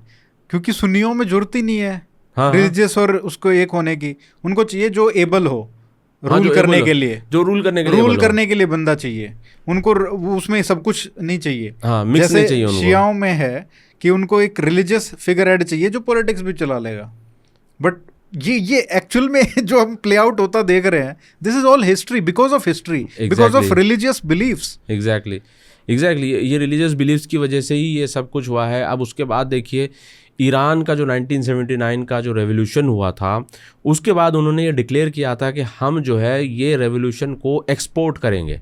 और इसका डायरेक्ट इम्पैक्ट पड़ा था इजिप्ट के ऊपर। मुस्लिम ब्रदरहुड इसको प्रमोट कर रहा था, इसलिए इजिप्ट ने मुस्लिम ब्रदरहुड को बैन कर दिया था कि भाई ये इंपोर्ट करेंगे अब रेवोल्यूशन यहाँ पे। अब ये धीरे धीरे अरब कंट्रीज़ के अंदर भी जो है ये नज़रिया, ये सोच फैलनी शुरू हुई थी। और उस टाइम पर बड़ी मशहूर बात है कि खुमैनी गवर्नमेंट ने अबुल आला मौदूदी जो जमात इस्लामी के फाउंडर हैं, उनकी किताबों को वो अरबिक में और पर्शियन में ट्रांसलेट करके अरबों के अंदर बांटते थे, ये कह के कि अच्छा ठीक है हम तो शिया, हम बोल रहे हैं तो गलत है ना, आप अपने सुन्नी आलिम का सुनो वो क्या बोल रहे हैं। तो उन लोगों ने बाकायदा अबुल आला मौदूदी के लिटरेचर को प्रमोट किया, सिर्फ इस कॉन्सेप्ट को प्रमोट करने के लिए कि आपके लिए भी इमामत का कॉन्सेप्ट या फिर लीडर का कॉन्सेप्ट, सेंट्रल लीडरशिप का कॉन्सेप्ट क्यों इंपॉर्टेंट है, क्यों ज़रूरी है। अब आप देखिए इसका इम्पैक्ट, देखिए आप कितना भारी इम्पैक्ट है। इमाम खamenei की डेथ वहाँ हो रही है ईरान के अंदर, मगर मातम कहाँ मनाया जा रहा है? लखनऊ में, कश्मीर में फंड जमा किया जा रहा है कश्मीर के अंदर। तो इसका आप इन्फ्लुएंस देखिए, इन्फ्लुएंस समझने की कोशिश करिए कितना स्ट्रॉन्ग इन्फ्लुएंस है। सुन्नी के अंदर आपको इतना नहीं मिलेगा, वो कैलिफेट के साथ खत्म हो गया। खलीफा जो हमने देखा 1920 में, वो उस समय खत्म हो गया। उस समय भी इतना नहीं होता था 1920s में, उस समय तो काफी राइट्स वगैरह हुए थे पूरे, इतना नहीं कि अगर कोई खलीफा वहां मर जाता तो यहाँ लोग मातम मना रहे। अरे इधर तो कितना हुआ था, इंडिया पाकिस्तान, ये तो पूरा रिलीजियस डिवाइड, खिलाफत मूवमेंट चला था। हाँ, तो वो खैर गांधी जी का भी बहुत कंट्रीब्यूशन था उसमें, गांधी जी का। बट ये देखो केरला तक में कितने राइट्स हुए, मोपला राइट्स, तो बहुत बुरा हाल हुआ था। तो पता नहीं अरब देशों में हुआ था या नहीं हुआ था, यहाँ जरूर नहीं, अरब देशों में नहीं हुआ था, तो यहाँ जरूर हुआ। उसका मैं रीजन बता सकता हूँ अरब देशों में क्यों नहीं हुआ था, कि टर्की ने अरब्स को कोलोनाइज किया था। क्योंकि ये पूरी एंशिएंट रिवाइलरी चल रही है ना, तो टर्की अरब पर्शियंस, टर्की ने इनको कोलोनाइज किया था। तो यंग टर्क्स जो क्या कहते हैं वो अपना प्रोटेस्ट हुआ था उस टाइम पे, और तो अरबों ने कहा था कि भाई ये हमारी ज़मीनी है, तुम क्यों यहाँ पे जो है रूल कर रहे हो। और टर्क्स क्या करते थे, इतने मतलब तेज़ थे वो लोग, होशियार थे कि पैसा पूरा पिलग्रिमेज का यहाँ से कमाते थे और फिर बड़े बड़े पैलेसेस इस्तांबुल में और कॉन्स्टेंटिनोपल में बनवाते थे। तो इन्होंने देखा कि भाई पूरा पैसा तो वहाँ ले जा रहे हो, तो अब हमें हमारी ज़मीनें छोड़नी पड़ेंगी। तो फाइनली उन्होंने मतलब तो वो एक तरीके से कॉलोनाइजेशन की तरह कॉलोनाइजेशन, हाँ, तो उन्होंने क्या किया, तसल्ली देने के लिए अरबों को, जो शरीफ हुसैन थे, शरीफ हुसैन जो अरब थे और प्रॉफिट मोहम्मद सल्लल्लाहु अलैहि वसल्लम की खुद फैमिली से हैं, हाशिमी फैमिली से थे, उनको उन्होंने जो है मक्का मदीना का गवर्नर बना दिया, खुश रखने के लिए। चलो भाई ये दो तो तुम्हारे कंट्रोल में है, अरब्स के। बट उनकी ब्रिटिश के साथ डील हो गई थी और ब्रिटिश ने ये बोला था कि अगर आप टर्क्स को डिफीट करोगे तो फिर हम आपको हिजाज भी देंगे, यानी कि पूरा सऊदी अरब, इराक भी देंगे, और ट्रांस जॉर्डन, जो लेबनान, जॉर्डन, इजराइल, फ़लस्तीन, ये पूरा जो ना पूरा हम रीजन आपको देंगे। तो आप देखिए आज जो जॉर्डन के किंग हैं वो उन्हीं की संतान है, वो वही शरीफ हुसैन की संतान है ये। तो आप देखेंगे कि ये अरब्स टर्क्स के साथ नहीं थे। वो तो ताजुब की बात है, ना इंडिया पे टर्क्स ने कभी हुकूमत की, ना यहाँ पे टर्क्स रहे हैं, मगर टर्किश कैलिफेट वहाँ ख़त्म हो रही तो यहाँ पे प्रोटेस्ट चल रहे थे खिलाफत मूवमेंट के नाम पे। तो बेसिकली अगर आप देखेंगे यहाँ पे तो शिया सुन्नी का जो डिवाइड है ये बहुत टाइम से चलता हुआ आ रहा है। और आपने देखा कि सीरिया के अंदर, इराक़ के अंदर ईरान ने फ़ंड किए 60+ मिलिशियास, ज़ैनबियून, फ़ातिमियून और पता नहीं कितने मिलिशियास इन्होंने फ़ंड किए पाकिस्तान से और अफ़गानिस्तान से। ये खैर इंडिया के तो शिया ऐसे नहीं हैं, इंडिया के बहुत अच्छे शिया हैं इंडिया के, और बहुत मतलब गवर्नमेंट के साथ ठहरने वाले शिया हैं, और बड़े मतलब नरम मिजाज शिया हैं इंडिया के। पाकिस्तान और अफ़गानिस्तान या इराक़ या सीरिया के टाइप के शिया नहीं है हमारे इंडिया के अंदर। हमारे इंडिया के अंदर बड़े अच्छे शिया हैं। तो ये इन लोगों को $600 के सैलरी पर ले जाया जाता था सीरिया और इराक़ में लड़वाने के लिए, पाकिस्तान और अफ़गानिस्तान के शिया को। यंग लड़के होते थे, उनको ट्रेन करके फ़ातिमियून ब्रिगेड, ज़ैनबियून ब्रिगेड और पता नहीं इतने ब्रिगेड्स, डेथ स्क्वाड्स इन्होंने चलाए, इतना मारकाट किया। अब अंदाज़ा लगाइए सीरिया के अंदर इन्होंने 0.5 मिलियन सीरियन अरब्स को इन्होंने मारा है। कोई कुछ नहीं बोलता इनके बारे में। अब वो फ़लस्तीन के पर कुछ होता है, उधर कुछ होता है, इजराइल अगर उसमें इन्वॉल्व हो जाए, अमेरिका उसमें इन्वॉल्व हो जाए, इंडिया का कहीं नाम आ जाए, पूरी दुनिया में गड़बड़ करेंगे। और यहाँ जिसके लिए तुम इतना जो है सीना पीट रहे हो, वही जो है सीरिया के मुसलमानों को मारा है, 0.5 मिलियन सीरियंस को इसने मारा है। अब ये देखिए ना, वो जो अब जैसे हम शियाओं को सुने तो वो कहते हैं कि भाई जब से सद्दाम जब था इराक में तो वो तो शियाओं को गद्दार बोलता था, है ना, और उसने कितने कत्लाम किए हैं शियाओं के। शिया मतलब 70% पॉपुलेशन है इराक की, लेकिन कभी रूल नहीं किया वहाँ पे, जो क्योंकि ब्रिटिश ने जिस तरीके से उसको डिवाइड किया और वहाँ पे जो एस्टेब्लिश किया मोनार्की को, वो पूरे सुन्नी रूल रहा। और सद्दाम भी आया, वो सेकुलर नेशनलिज्म के उससे आया, हालांकि वो बाथिस था, पर हाँ, कम्युनिस्ट बाथिस पर था। वो तो सबसे ज़्यादा सुन्नी अंदर से था, तो वो उसने भी बहुत कत्लेआम किया शियाओं का। तो वो तो ईरान इराक वार हुई, कितने शियाओं के जैसे उसने लोग बच्चे मतलब 12-12 साल के टैंकों के नीचे आके उन्होंने शहादत दी। तो ये एक कभी से चलता आ रहा है मतलब इनका। और इनको ये लगा कि 1979 के जो हमारा रेवोल्यूशन हुआ 80 का 1979 का, उसके बाद ये इराक ने वॉर हमारे ऊपर लॉन्च की on the behest of western forces, America के उससे, और वो इनको उल्टा बोलते थे। तो ये जो बीच में चल रहा है ये ऐसा है कि इन्होंने एक्सपोर्ट किया रेवोल्यूशन, क्योंकि इनको पता था जब, क्योंकि हम शिया हैं, हमारा यहाँ पे एक तो हम पर्शियन हैं, एक हम शिया हैं और इकलौती मेजॉरिटी है। तो हमको एक अरब और टर्की वाला जो यहाँ पे इकोसिस्टम है पूरा, उसमें उभर के आना है, और इस्लाम का जो मेंटल है वो भी हमको उठाना है। तो कैसे करेंगे? तो ये एक्सपोर्ट करना पड़ेगा। इजराइल के खिलाफ करो, तब हमको मिलेगी रिस्पेक्ट सुन्नी वर्ल्ड में, कि हम हमास को खड़ा करेंगे, हिजबुल्लाह को खड़ा करेंगे, ये होगा। पर फिर जब ईरान को उड़ा दिया अमेरिका, इराक वॉर में सद्दाम को उड़ा दिया अमेरिका ने, और उधर अफ़गानिस्तान में तालिबान, जो सबसे बड़े दो दुश्मन आज तक शायद ये ईरानियन इस्लामिक रिपब्लिक के रहे, एक तो अफ़गानिस्तान में तालिबान था और एक सद्दाम हुसैन था, ये दोनों ही खत्म हो गए। तो यहाँ एक बड़ी इंटरेस्टिंग बात बताता हूँ। यूके में एक ऑर्गेनाइजेशन है इमाम खोई फाउंडेशन। ये इराकी शिया की फाउंडेशन है। ये सिस्तानी जो थे उनके हाँ। गुरु थे शायद। जी जी हाँ, खोई। तो इमाम खोई, हाँ इमाम खोई फाउंडेशन। ईरानी शिया और इराकी शिया इन दोनों ने मिलकर, जो जॉर्ज बुश ने 2003 में इन्वेजन किया था इराक का, तो उसमें सारे कोऑर्डिनेट्स, सारा कुछ डेटा और सारा ह्यूमेंट देने वाले यही लोग थे, क्योंकि they wanted to get rid of Saddam. बिल्कुल। तो जब उनको सद्दाम से निपटना था तो वो अमेरिका के साथ मिले थे, जिसके बारे में ये कहते हैं बड़ा शैतान है, बड़ा और बिग सैटन है। सद्दाम हुसैन ने कहा था कि जिस तरीके से बगदाद के गेट्स जो हैं उस समय शियाओं ने खोले थे, हाँ। जब मंगोलों का इन्वेजन हुआ तो इस बार भी अमेरिका का इन्वेजन हुआ तो इन्होंने खोले थे दरवाजे। हाँ।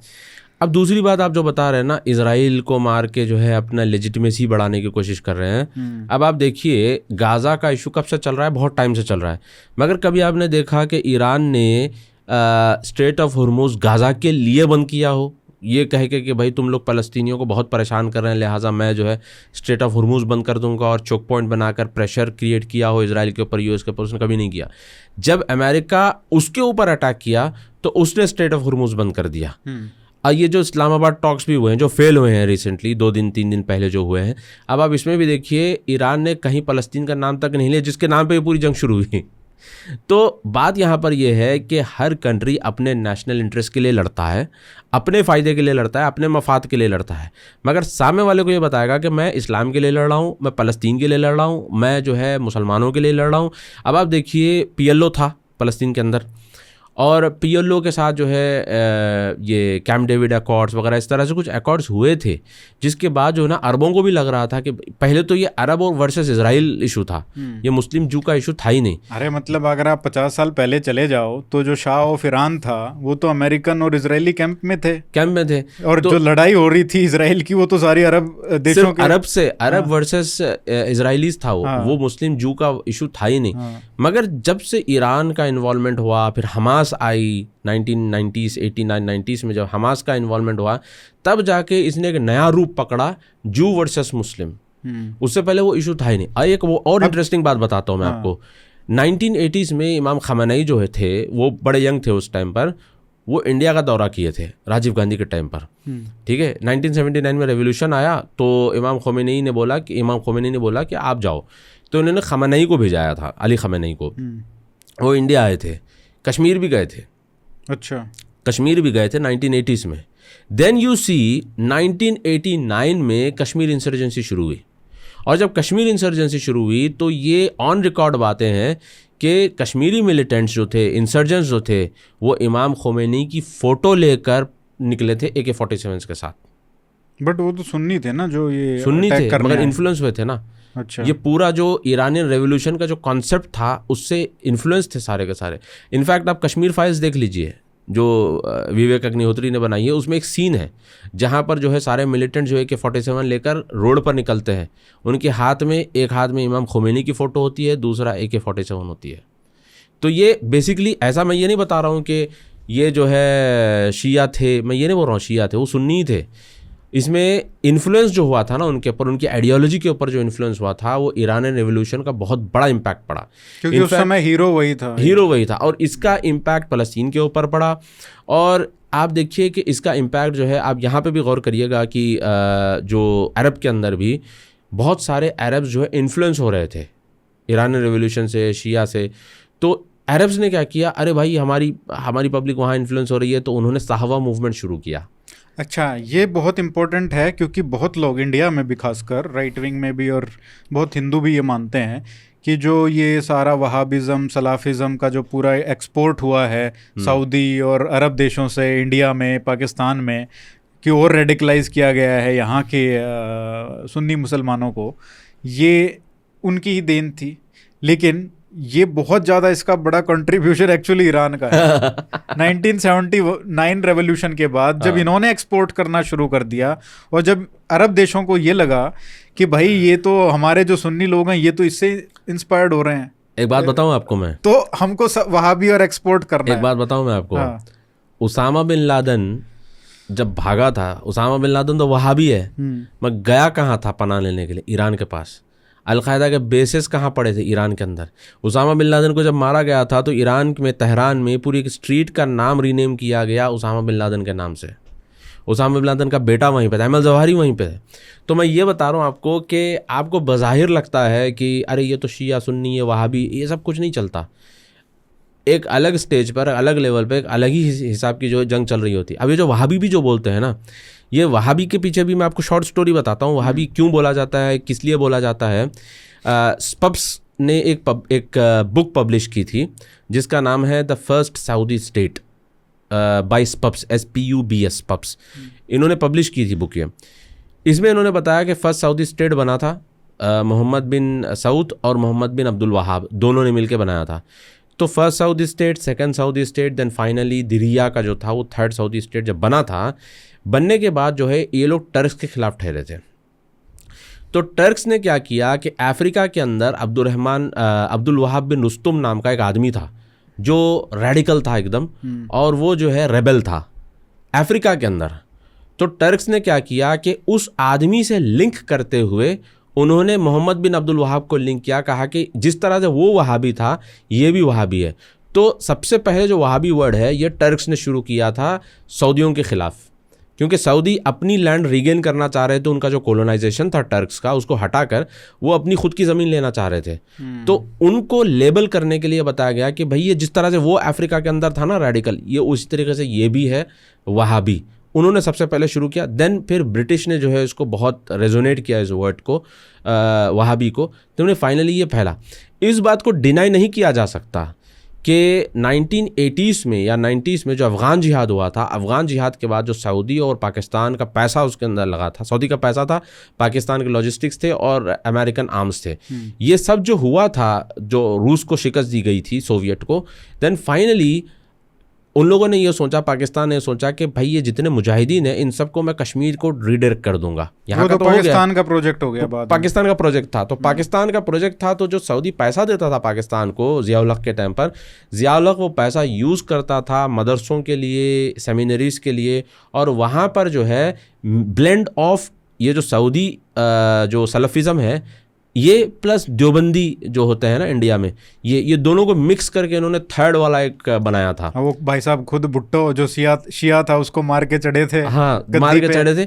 और ये कॉम्बिनेशन जो कॉम्बो उन्होंने बनाया था सलफिज़म सऊदी का और इधर का, ये दोनों मिला के जैश ए मोहम्मद, लश्कर तैयबा, अब आप देखिए TRF वहाँ पे है, पैफ वहाँ पे है, ये जितने हैं ना सब आपको वहाँ। इसलिए जो ये बोलते हैं ना कि वहाबिज़म का इन्फ्लुएंस नहीं था, ये भी बात गलत है। ऐसा नहीं है कि इन्फ्लुएंस नहीं हुआ, इन्फ्लुएंस हुआ है, 1980s के बाद हुआ है। मगर जिस तरह से एज अ रिस्पॉन्स टू, मगर जिस तरह से कहा जाता है ना पूरा का पूरा ब्लेम इनके ऊपर डालो, हाथ साफ करके निकल जाओ, एक बात ऐसा बताओ, भी नहीं है। एक बात बताओ कि अगर ईरानियन रेवोल्यूशन जो इस्लामिक रेवोल्यूशन है अगर 1979 में नहीं आता वो, तो हम ये भी कह सकते हैं कि जो हमको दिखा है इंडियन और पाकिस्तानी, पाकिस्तान का तो नहीं कह सकते, बट इंडियन इस्लाम में, इंडियन मुस्लिम्स में, सुन्नीज़ में जो हमको एक ट्रांसफॉर्मेशन दिखा है, विजिबल ट्रांसफॉर्मेशन दिखा है, वो भी नहीं दिखता एक्सट्रीमिज़म वाला। ये भी हम कह सकते हैं, क्योंकि ना तो फिर सऊदी जो है देखो वो डेस्परेशन में फंड करते हैं ये सब चीज़ें। बिल्कुल बिल्कुल आपकी बात बिल्कुल सही है। देखो यहाँ पे मसला ऐसा है ना कि ईरान जो अपने आप को एकदम एक्सट्रीमली रिलीजियस बता रहा था और एंटी वेस्ट बता रहा था, मतलब कोक के खिलाफ, मर्सिडीज़ के खिलाफ, शेवरले के खिलाफ, मतलब आप हर अमेरिका 70s में तो हमारे इधर भी चल रहा था तो आप इसका तो वो बड़ा कूल लगता था उस टाइम पे, मतलब अमेरिका को कोलोनाइजिंग पावर को जो है ना आप अपोज कर रहे हो, आप उसके खिलाफ ठहरे हो। तो मुसलमानों के, सुन्नी मुस्लिम्स में भी जो है ना एक शर्म आनी शुरू हुई, एम्बैरेसमेंट उनके अंदर आना शुरू हुआ कि भाई सऊदी अरब जो इस्लाम का गढ़ है, यहाँ पे अमेरिकन फोर्सेस आ रही हैं, अमेरिकन एलाई ये हैं। तो फिर इन लोगों ने भी क्या किया, इन लोगों ने बोला कि भाई हम या तो मक्का मदीना को अलग कर लेंगे। फिर 500-600 लोग घुसे थे मक्के मदीने के अंदर, जिसमें से एक था जुहैमाल उतैबी और उसका जीजा भी था, और उसके जीजे ने तो यहाँ तक ऐलान कर दिया था मैं इमाम मेहदी हूँ। तो उन लोगों ने AK-47 के साथ उन्होंने सीज़ किया था, मक्का सीज़ हुआ था। वो इन्फ्लुएंस हुए थे ईरानियन रेवोल्यूशन से, हालांकि वो थे अरब, थे वहाबी, 400 लोग मरे थे, मगर वो इन्फ्लुएंस हुए थे ईरानियन रेवोल्यूशन से। तो फिर अरब्स ने देखा कि जब बंदे इतना, क्योंकि उनके अंदर शर्म आ रही थी कि हम सुन्नी रह के हम इस्लाम पे इतना नहीं चल रहे हैं, अमेरिका के साथ हैं, वो शिया रह के तो कितने अच्छे हैं। तो इनके अंदर वो चीज़ चल रही थी। तो इसलिए इन्होंने सलमान औदा को आगे बढ़ा के साहवा मूवमेंट उनको सौंपा कि भाई तुम चलाओ साहवा मूवमेंट, मतलब एक वो यूं कह सकते हैं कि एनलाइट अवेकनिंग मूवमेंट के तौर पे वो चला था। फिर अरब्स का जब प्रोजेक्ट ख़त्म हो गया, उनको लगा कि भाई ठीक है हमने डील कर लिया इस चीज़ को, देन उन्होंने कोलैप्स कर दिया उस प्रोजेक्ट को, अवेकनिंग प्रोजेक्ट जो था साहवा मूवमेंट। फिर वही सलमान औदा को उन्होंने फिर अंदर डाल दिया, क्योंकि सलमान औदा अपने वेट से ज़्यादा बातें करना शुरू कर दिए थे और उनका एक अलग ही चल रहा था पैरेलल पॉलिटिकल करियर। तो मैं बताने की कोशिश ये कर रहा हूँ कि ये पूरा का पूरा जो इंसेप्शन जो है ना, ये सारा जो रेडिकलाइजेशन का, वो 1979 ईरानी रेवोल्यूशन के बाद ही हुआ है। और एक बड़ी इंटरेस्टिंग बात बताऊँ मैं आपको, 1988 तक ना, देखिए तकरीबन 8-9 साल के अंदर 30,000 लोगों को मैसेकर किया गया ईरान के अंदर, जो पुराने रिजीम के इंस्टीट्यूशंस के लोग थे, मतलब सरकारी जो लोग होते थे। आमतौर पे क्या होता है, रिजीम अगर चेंज भी हो जाए ना, सरकारी लोगों को वैसे ही रखा जाता है क्योंकि उनको एक्सपीरियंस होता है वो चीज़ चलाने का। मगर ईरान में ऐसा नहीं हुआ। यही इमाम खमैनी जो है उन्होंने ऑर्डर दिया था कि जितने पुराने रिजीम के सरकारी लोग हैं सबको मार दो। तो 30,000 लोगों को मारा गया था 1988 मतलब आप तो देखो पूरा सिस्टम जो रेवोल्यूशन है वो ट्रू सेंस में वहाँ पे आया है, इन दैट सेंस कि उनको था कि भाई आर्मी को हमको नहीं रखना है। आर्मी आप देखो कोई बात नहीं करता ईरानियन आर्मी की, सब बात करते हैं आईआरजीसी की। आईआरजीसी देश की आर्मी नहीं है, वो पैरामिलिट्री है जिसका काम है जो क्लरिकल जो उनकी है एस्टेब्लिशमेंट है, जो रजीम है उसको प्रोटेक्ट करना है, देश को प्रोटेक्ट करना नहीं है उनका काम। आप उनके बसीज देख लो, जो उनकी मिलिशिया, जो उनका मिलिशिया है, जो मतलब 30 से 35% पॉपुलेशन उसका हिस्सा है। हाँ। मतलब आप सोचो कि देश का जो एक तरीके से पुलिस है, एक तरीके से वो 35% देश के लोग पुलिस हैं, है ना। तो वो हर मोहल्ले में, हर उसमें, हर परिवार में लोग बैठे हुए हैं जो शिकायत कर देते हैं। कोई भी किसी तरीके से कुछ भी इधर उधर मतलब डाइवर्ट होता है रजीम के एजेंडा से, तो उसकी शिकायत कर देते हैं, वो उसको पीट देते हैं। और एक इंटरेस्टिंग बात बताऊं मैं आपको, ईरानियन रेवोल्यूशन शुरू किसने किया था? ये पूरा एक्चुअली लेफ्ट ने शुरू किया था। लेफ्ट में थे, कम्युनिस्ट थे, उसमें सारे थे। तो कम्युनिस्ट ने शुरू किया था और इस्लामिस्ट जो थे ये आए, इन्होंने बोला भाई आप बहुत अच्छा कर रहे हो, ये शाह जो है अमेरिका का गुलाम है, इसको हटाना ज़रूरी है। तो कम्युनिस्टों को उन्होंने पहले इस्तेमाल किया, लेफ्ट को उन्होंने इस्तेमाल किया। जीत गए तो सबसे पहले उन्हीं को खत्म किया। जब जीत गए तो सबसे पहले उन्होंने लेफ्ट को काटा। तो जो मसूद रजावी थे, मसूद रजावी भागे वहाँ से, जो कम्युनिस्ट लीडर थे। उनकी बेटी है मरियम रजावी जो अल्बानिया से ये चला रही है, जो मूवमेंट चलाते हैं ना, ये इनके खिलाफ, ये जो रिजीम के खिलाफ ये मूवमेंट चला रहे हैं। तो बेसिकली आप देखेंगे यहाँ पे कि लेफ्ट ने ही सबसे पहले शुरू किया था एंटी वेस्ट सेंटिमेंट्स की बेस पर, और लेफ्ट को ही साइडलाइन करके उन्हीं को मारा गया बाद में। एक्चुअली इसमें वेस्ट का भी बहुत बड़ा रोल रहा है, क्योंकि अगर आप देखो उस समय की जो पॉलिटिक्स थी कोल्ड वॉर की, US versus USSR, right. USSR का पूरा इम्पैक्ट बढ़ रहा था, यूरोप से इधर तक आ रहे थे, कितने स्थान बन गए थे, तजाकिस्तान, कजाकिस्तान, फलाना स्थान, दिकानास्तान, और उसके बाद यहाँ तक पहुँच गए। ईरान का एक्चुअली में जो नॉर्दर्न पार्ट है, अजरबैजान तो ईरान का ही पार्ट होता था, उसको उन्होंने अलग किया, उस नॉर्दर्न ईरान तक पहुँच गए थे 50s में, 45-50 में। ये तो छोड़ ही नहीं रहे थे, ये तो इन्होंने, ईरान वालों ने अमेरिका को बुलाया, उन्होंने ब्रिटिश ने, चर्चिल ने उनको वो बोला, तब वो भागे वहाँ से। नहीं तो ये अगर आप देखो तो ये सारा जो मूवमेंट चले हैं 60-70s, जो बोला जाता है कि भाई इस्लामिक रेडिकलिज्म जो आया, उसके पीछे भी कहीं ना कहीं वेस्ट का हाथ है, क्योंकि वो काउंटर करना चाहते थे कम्युनिस्ट रशिया को। तो ये जो ग्रीन बेल्ट मूवमेंट बोला जाता है कि एक ग्रीन बेल्ट क्रिएट कर दो यूरोप और इसके बीच में, मिडल ईस्ट और यहाँ तक रशिया के बीच में, जो कम्युनिस्ट रशिया है, पूरा ग्रीन बेल्ट वाला मूवमेंट हो जाए कि भाई।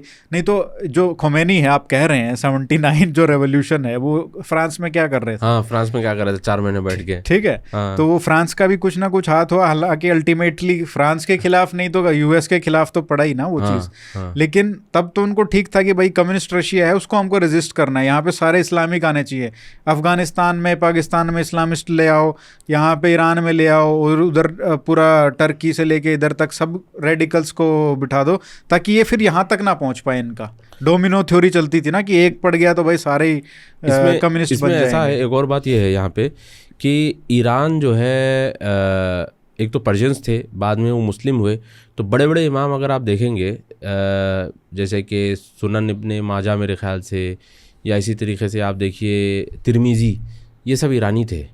मगर शिया कैसा कन्वर्ट हुए? तो सफविद्स जब आए, इन्होंने उनको कन्वर्ट किया था। ये अपने आप में ही अनोखी कहानी है कि शियाइज्म जो है ईरान में, वो सिर्फ 500 साल पुराना है। 500 साल पुराना है। जो उससे सफाविद्स पहले आए, सारे सुन्नी थे। बिल्कुल, सफाविद्स जब आए उन्होंने इनको कन्वर्ट किया था। और 1526 में जब मुगल्स इंडिया आए थे, तो मुगल्स भी जो है वो सफाविद्स से इन्फ्लुएंस थे। और आप देखिए मुगल्स की जो कोर्ट की लैंग्वेज थी वो पर्शियन थी। और मुगल्स ने क्या किया था कि इंडिक कल्चर जो था, इंडिक कल्चर को उन्होंने मिटाकर पर्शियन कल्चर को उन्होंने इम्पोज किया था मुगल्स ने। और हुमायूं जब भागा था अफ़गान से लड़ते हुए, शेरशाह सूरी से लड़कर भागा था ना हुमायूं, तो सफाविद्स ने उसको सपोर्ट किया था। और शिया स्कॉलर्स ने उसको बोला था कि तुम अगर शीइज़्म में कन्वर्ट हो जाओगे, मतलब कन्वर्जन चलता था उस टाइम पे, बोलते थे कि अभी भी चलता है, तो बोलते कि तुम अगर कन्वर्ट हो जाओगे तो फिर हम तुम्हें सपोर्ट करेंगे, ये करेंगे। तो हुमायूं का ऐसा था, वो बेचारा बीच में फंस गया था। तो हुमायूं ने बस इतना बोला था कि मैं शीइज़्म में कन्वर्ट, जब वो वापस आया तो उनको पूछे कि भाई क्या भाई तुम उधर गए थे शिया में कन्वर्ट तो नहीं हो गए हो? तो हुमायूं ने बोला था कि मैं शिया में तो कन्वर्ट नहीं हुआ हूँ, इतना मैं बोलूँगा कि मेरे दादा का नाम उमर था। मतलब शिया डोंट बिलीव इन उमर। अच्छा। तो उसने ये हिंट दी वहाँ पे कि मैं ना कन्वर्ट हुआ हूँ और ना मैं इधर से उधर हुआ हूँ, बस मेरे दादा का नाम उमर था। मगर उस मुगल्स की जो पूरा मतलब बिलीफ सिस्टम था या फिर आर्किटेक्चर था या कोर्ट की लैंग्वेज थी, ये पूरा का पूरा पर्शियन इन्फ्लुएंस उसके ऊपर था, क्योंकि वो सबसे रिच भी होगा ना सबसे। और इनफैक्ट जो हैदराबाद के जो निज़ाम्स रहे हैं उनके ऊपर भी शिया का इन्फ्लुएंस बहुत ज़्यादा रहा है। क्योंकि अगर आप देखो यहाँ पे भारत के पास में सबसे इम्प्रेसिव जो रिजीम था इस्लामिक, वो तो पर्शियन ही था, पर्शियन रिजीम। हाँ हाँ बिल्कुल, सफाविद मतलब नादिर शाह कौन था, ही वॉज अ शिया। तो नादिर शाह का यहाँ पे इन्फ्लुएंस आप देखिए। इन शॉर्ट अगर आप देखेंगे इंडिया के अंदर तो इन्फ्लुएंस आज से नहीं 2000 साल से, आप ये इनफैक्ट इस्लाम आने से पहले से पर्शिया का इन्फ्लुएंस जो है इंडिया के अंदर रहा है। मगर एक बात तो मैं यहाँ ज़रूर कहूँगा, वो ये है कि ईरान में जो ज़ोरास्ट्रियंस थे, मजूसी जिसको बोलते हैं, वो जब वहाँ से भागे तो इंडिया ने उनको पनाह दी और इंडिया में आके उन्होंने थ्राइव किया। वो भी इसीलिए क्योंकि वो रिलेशन जो थे हमेशा तक, बहुत 5,000 साल जो हम बोलते हैं 1000 साल, वो इसीलिए रहे ना, वो रिलेशन पीपल टू पीपल। उनको पता था कि भाई यहाँ पे एक जगह है, हम अरब में तो नहीं जा सकते, यहाँ पे आके सरवाइव कर सकते हैं। बिल्कुल। तो वो एक सेफ हेवन टाइप का उनको हमेशा लगता ही रहेगा, क्योंकि ज़ोरास्ट्रियन और उनको वैदिक रिलीजन में बहुत सिमिलरिटीज़ भी हैं। तो वो एक है। बट हम मतलब ये पूरा जो हमारा डिस्कशन है उसमें यही है कि भाई जो आज की हमको दिख रहा है जो चेस बोर्ड मिडिल ईस्ट में, मगर आज के जो चेस वो कितना इन्फ्लुएंस्ड है हिस्ट्री में शिया सुन्नी स्प्लिट की वजह से। नहीं देखो, शिया सुन्नी इन्फ्लुएंस तो है, नो डाउट अबाउट इट। क्योंकि शिया जो प्रो ईरान होते हैं वो हमेशा ये जताने की कोशिश करते हैं कि भाई हम लड़ रहे हैं तुम्हारे लिए, और सुन्नियों को ये एम्बैरस करते हैं कि भाई तुम्हारे जितने अरब कंट्रीज़ हैं ये सब अमेरिका के ग़ुलाम हैं, अमेरिका के साथ मिले हुए हैं। देखो हम इजराइल से लड़ रहे हैं, फ़लस्तीन से के लिए लड़ रहे हैं। बट ये इनसिक्योरिटी भी मगर तो है इसमें अगर आप थोड़ा सा आप जियोपॉलिटिक्स देखेंगे तो आपको अंदाज़ा होगा कि ये सब जो है ना बेवकूफ़ बनाने की बातें हैं। क्यों? क्योंकि आर्मीनिया और अज़रबैजान का जब हुआ था ना नगोर्नो काराबाख को लेकर, तो आर्मीनिया क्या है, Armenia as a Christian country, तो और अज़रबैजान क्या है, शिया कंट्री। तो कायदे से अज़रबैजान को सपोर्ट करना चाहिए ईरान, और आर्मीनिया जो क्रिश्चियन कंट्री है इसको सपोर्ट करना चाहिए इजराइल। बट उल्टा है। मगर उल्टा हुआ कि आर्मीनिया को सपोर्ट ईरान ने किया, अज़रबैजान को सपोर्ट इजराइल ने किया, और टर्की ने किया, और पाकिस्तान ने किया।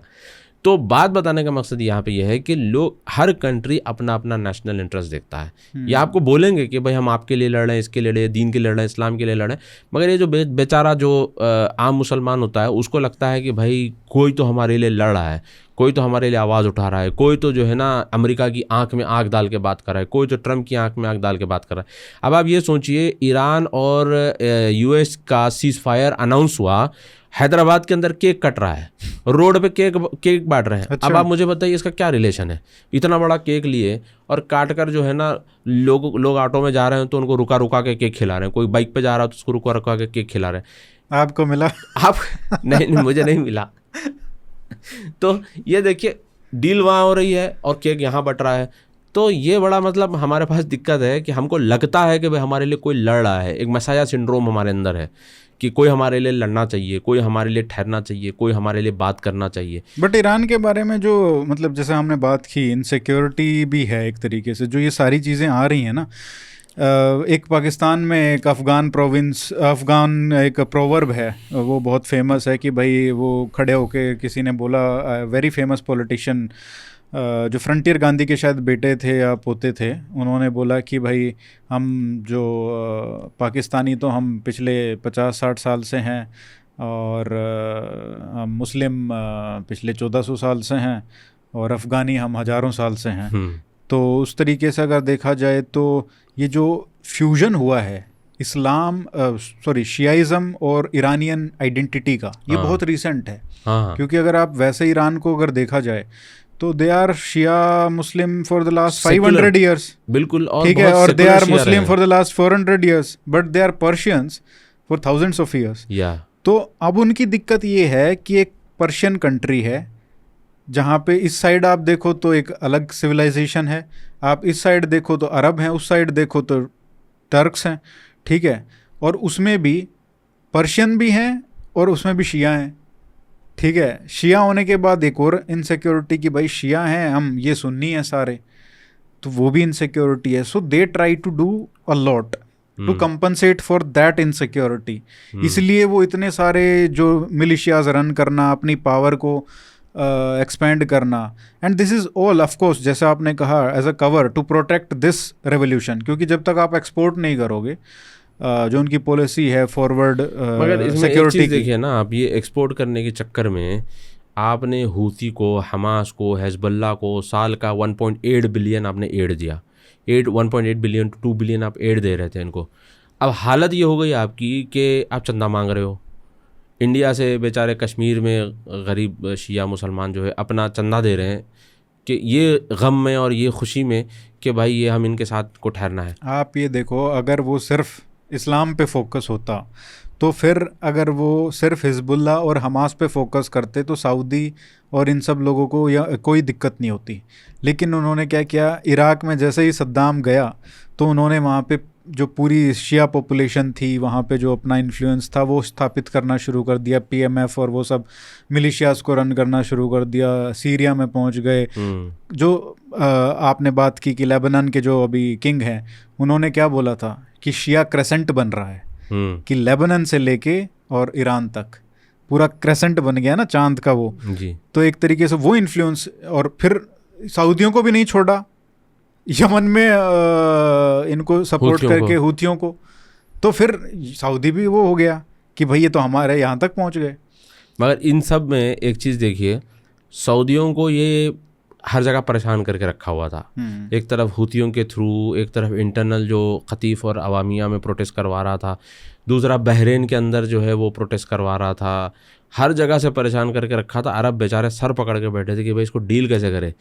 और इसी अभी भी नहीं समझ में आ रहा है। इसी छेड़खानी में ईरान ने इजराइल को सताया 7 अक्टूबर को। इजराइल ने 2023 से लेके 2026 तक सारे बड़े बड़े लोग मार दिए। और अब इन सबको देखो, ईरान क्या किया, इनको जाके पिन मारा, ये बेचारा जो है कर रहा है, इसको जाके पिन मारा, उसको जाके पिन मारा, इसको जाके पिन। फाइनली जब इसने इजराइल को जाके पिन मारा और इजराइल ने पलटा के ऐसा जवाब दिया कि भाई अब ये परेशान है, स्टेट ऑफ हुर्मुज़ बंद करने की इसको नौबत आ गई। तो भाई मैं ये कहता हूँ कि जब नेशन स्टेट्स बन चुके हैं तो आप अपने अपने कंट्री पे फोकस करिए। क्या ही अच्छा होता ये हमास, हूती और हिजबुल्लाह को फंड करने के बदले अपने ही कंट्री के लोगों के ऊपर फंड करता, बट अपने ही लोगों के ऊपर पैसा खर्चा करता। ये एक नेशन, आइडियल नेशन स्टेट में होगा।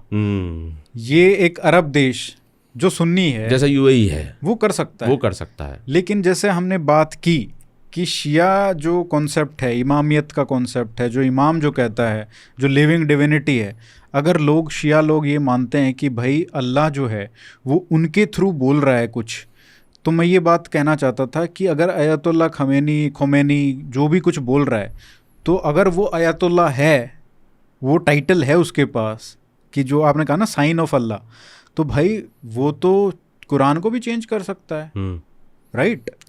वो तो लाइव कुछ बना सकता है चीज़ें, जो वो बोलेगा वही रिलीजन हो गया, वही थियोलॉजी हो गई आपकी। बिल्कुल। तो वो जो अभी इस्लाम चल रहा है वो उसके खिलाफ, और ऐसा हुआ है ईरान में पिछले जब से 1979 से ऐसे कई इंस्टेंसेस हैं जहाँ पे लोगों ने, बहुत स्कॉलर्स ने डिबेट किया कि ये this is not Islam, but क्योंकि आयतुल्लाह ने बोला है शिया मानते हैं। राइट, नहीं ये तो ऐसे है। कई सारे कॉन्सेप्ट हैं जो उन्होंने दिए हैं। नहीं, मुझे अगर पर्सनल ओपिनियन अगर आप पूछेंगे तो शिया सुन्नी का जो डिवाइड है ना, आई डोंट थिंक ये कभी ख़त्म होगा। और बिकॉज ये तो at the heart of Islam है ना। बिल्कुल, ये तो चेंज हो ही नहीं सकता, या तो ये जीतेंगे या ये जीतेंगे। क्योंकि मसला क्या है ना, जैसे मैंने पिछले पॉडकास्ट में भी आपके सामने कहा था कि being a Muslim is a privilege, क्योंकि आपको दुनिया में भी इख्तदार मिलेगा और जन्नत मिलने वाली है ना। तो ये सब जो है शिया सुन्नी को आउट करने में लगे हैं, सुन्नी शिया को आउट करने में लगे, अपनी लेजिटिमेसी और अपनी बड़ाई बनाने में लगे हुए हैं। अच्छा, एक और मैंने बहुत इंटरेस्टिंग ऑब्जर्वेशन बहुत स्कॉलर्स की बुक्स वगैरह पढ़ के और उसमें मैंने देखा कि मिडिल ईस्ट में जो डेमोक्रेसी वर्सेस मोनार्की का जो एक चल रहा है, क्योंकि ईरान में डेमोक्रेसी है, कुछ भी कहो आप, कुछ लेवल की है, लेकिन अरब देशों में मोनार्की है, राइट। अब उसका भी एक तरीके से जस्टिफिकेशन जो है, शियास हमेशा, जैसे हर स्टेट में, चाहे इराक हो चाहे जहाँ पे कम से कम वो मेजॉरिटी में है और रूलर सुन्नी है, वहाँ पे वो हमेशा सपोर्ट करते हैं डेमोक्रेसी को, क्योंकि उसमें फिर उनकी सत्ता आती है। लेकिन ये इंटरेस्टिंग है, ये सिर्फ इसलिए नहीं है कि भाई जो हमने मोनार्की और उसका शिया सुन्नी का जो स्प्लिट है, सिर्फ उसकी वजह से नहीं है, जो आज की रियलिटी है उसका भी पीछे भी कारण है सपोर्ट करने का डेमोक्रेसी का। शिया को क्या लगता है कि हज़रत अबू बकर को जो खलीफा बनाए थे वो मेजॉरिटी से नहीं पूछा गया था, ऐसे ही बना दिए थे। तो वो इसलिए कहते हैं कि इसलिए वो लोग जो है मोनार्की के अगेंस्ट रहते हैं और डेमोक्रेटिकल सिस्टम को ये सपोर्ट करते हैं। मगर अगर आप कोर में जाके देखेंगे तो वो भी डेमोक्रेटिकल सिस्टम नहीं है, जिसको वो डेमोक्रेसी ज़बरदस्ती के बताने की कोशिश करेंगे डेमोक्रेसी है, वो इसलिए भी बताने की कोशिश करें ताकि जो सेकुलर माइंडसेट के लोग होते हैं उनका सपोर्ट लिया जा सके, या जो है उनका फ़ैन बेस क्रिएट किया जा सके।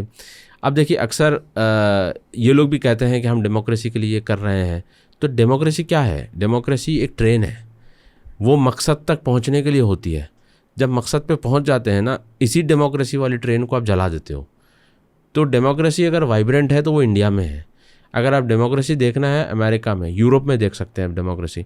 मगर जो डेमोक्रेसी की हीले और बहाने लेते हैं और उस हीले बहाने के पीछे अपना एजेंडा और अपना जो इमामत का सिस्टम हो गया या कैलिफेट का सिस्टम हो गया, इसको ये इम्पोज करने की कोशिश करते हैं, तो ये डेमोक्रेसी के नाम पे धोखा है और कुछ नहीं है। मौदूदी साहब ने कहा था कि डेमोक्रेसी कुफ्रिया निज़ाम है, यानी कि मैन मेड लॉ है, कुफ्रिया निज़ाम है। मगर जब फातिमा जिन्ना इलेक्शन के लिए ठहरी थी तो वही जाके वोट डाले उसको।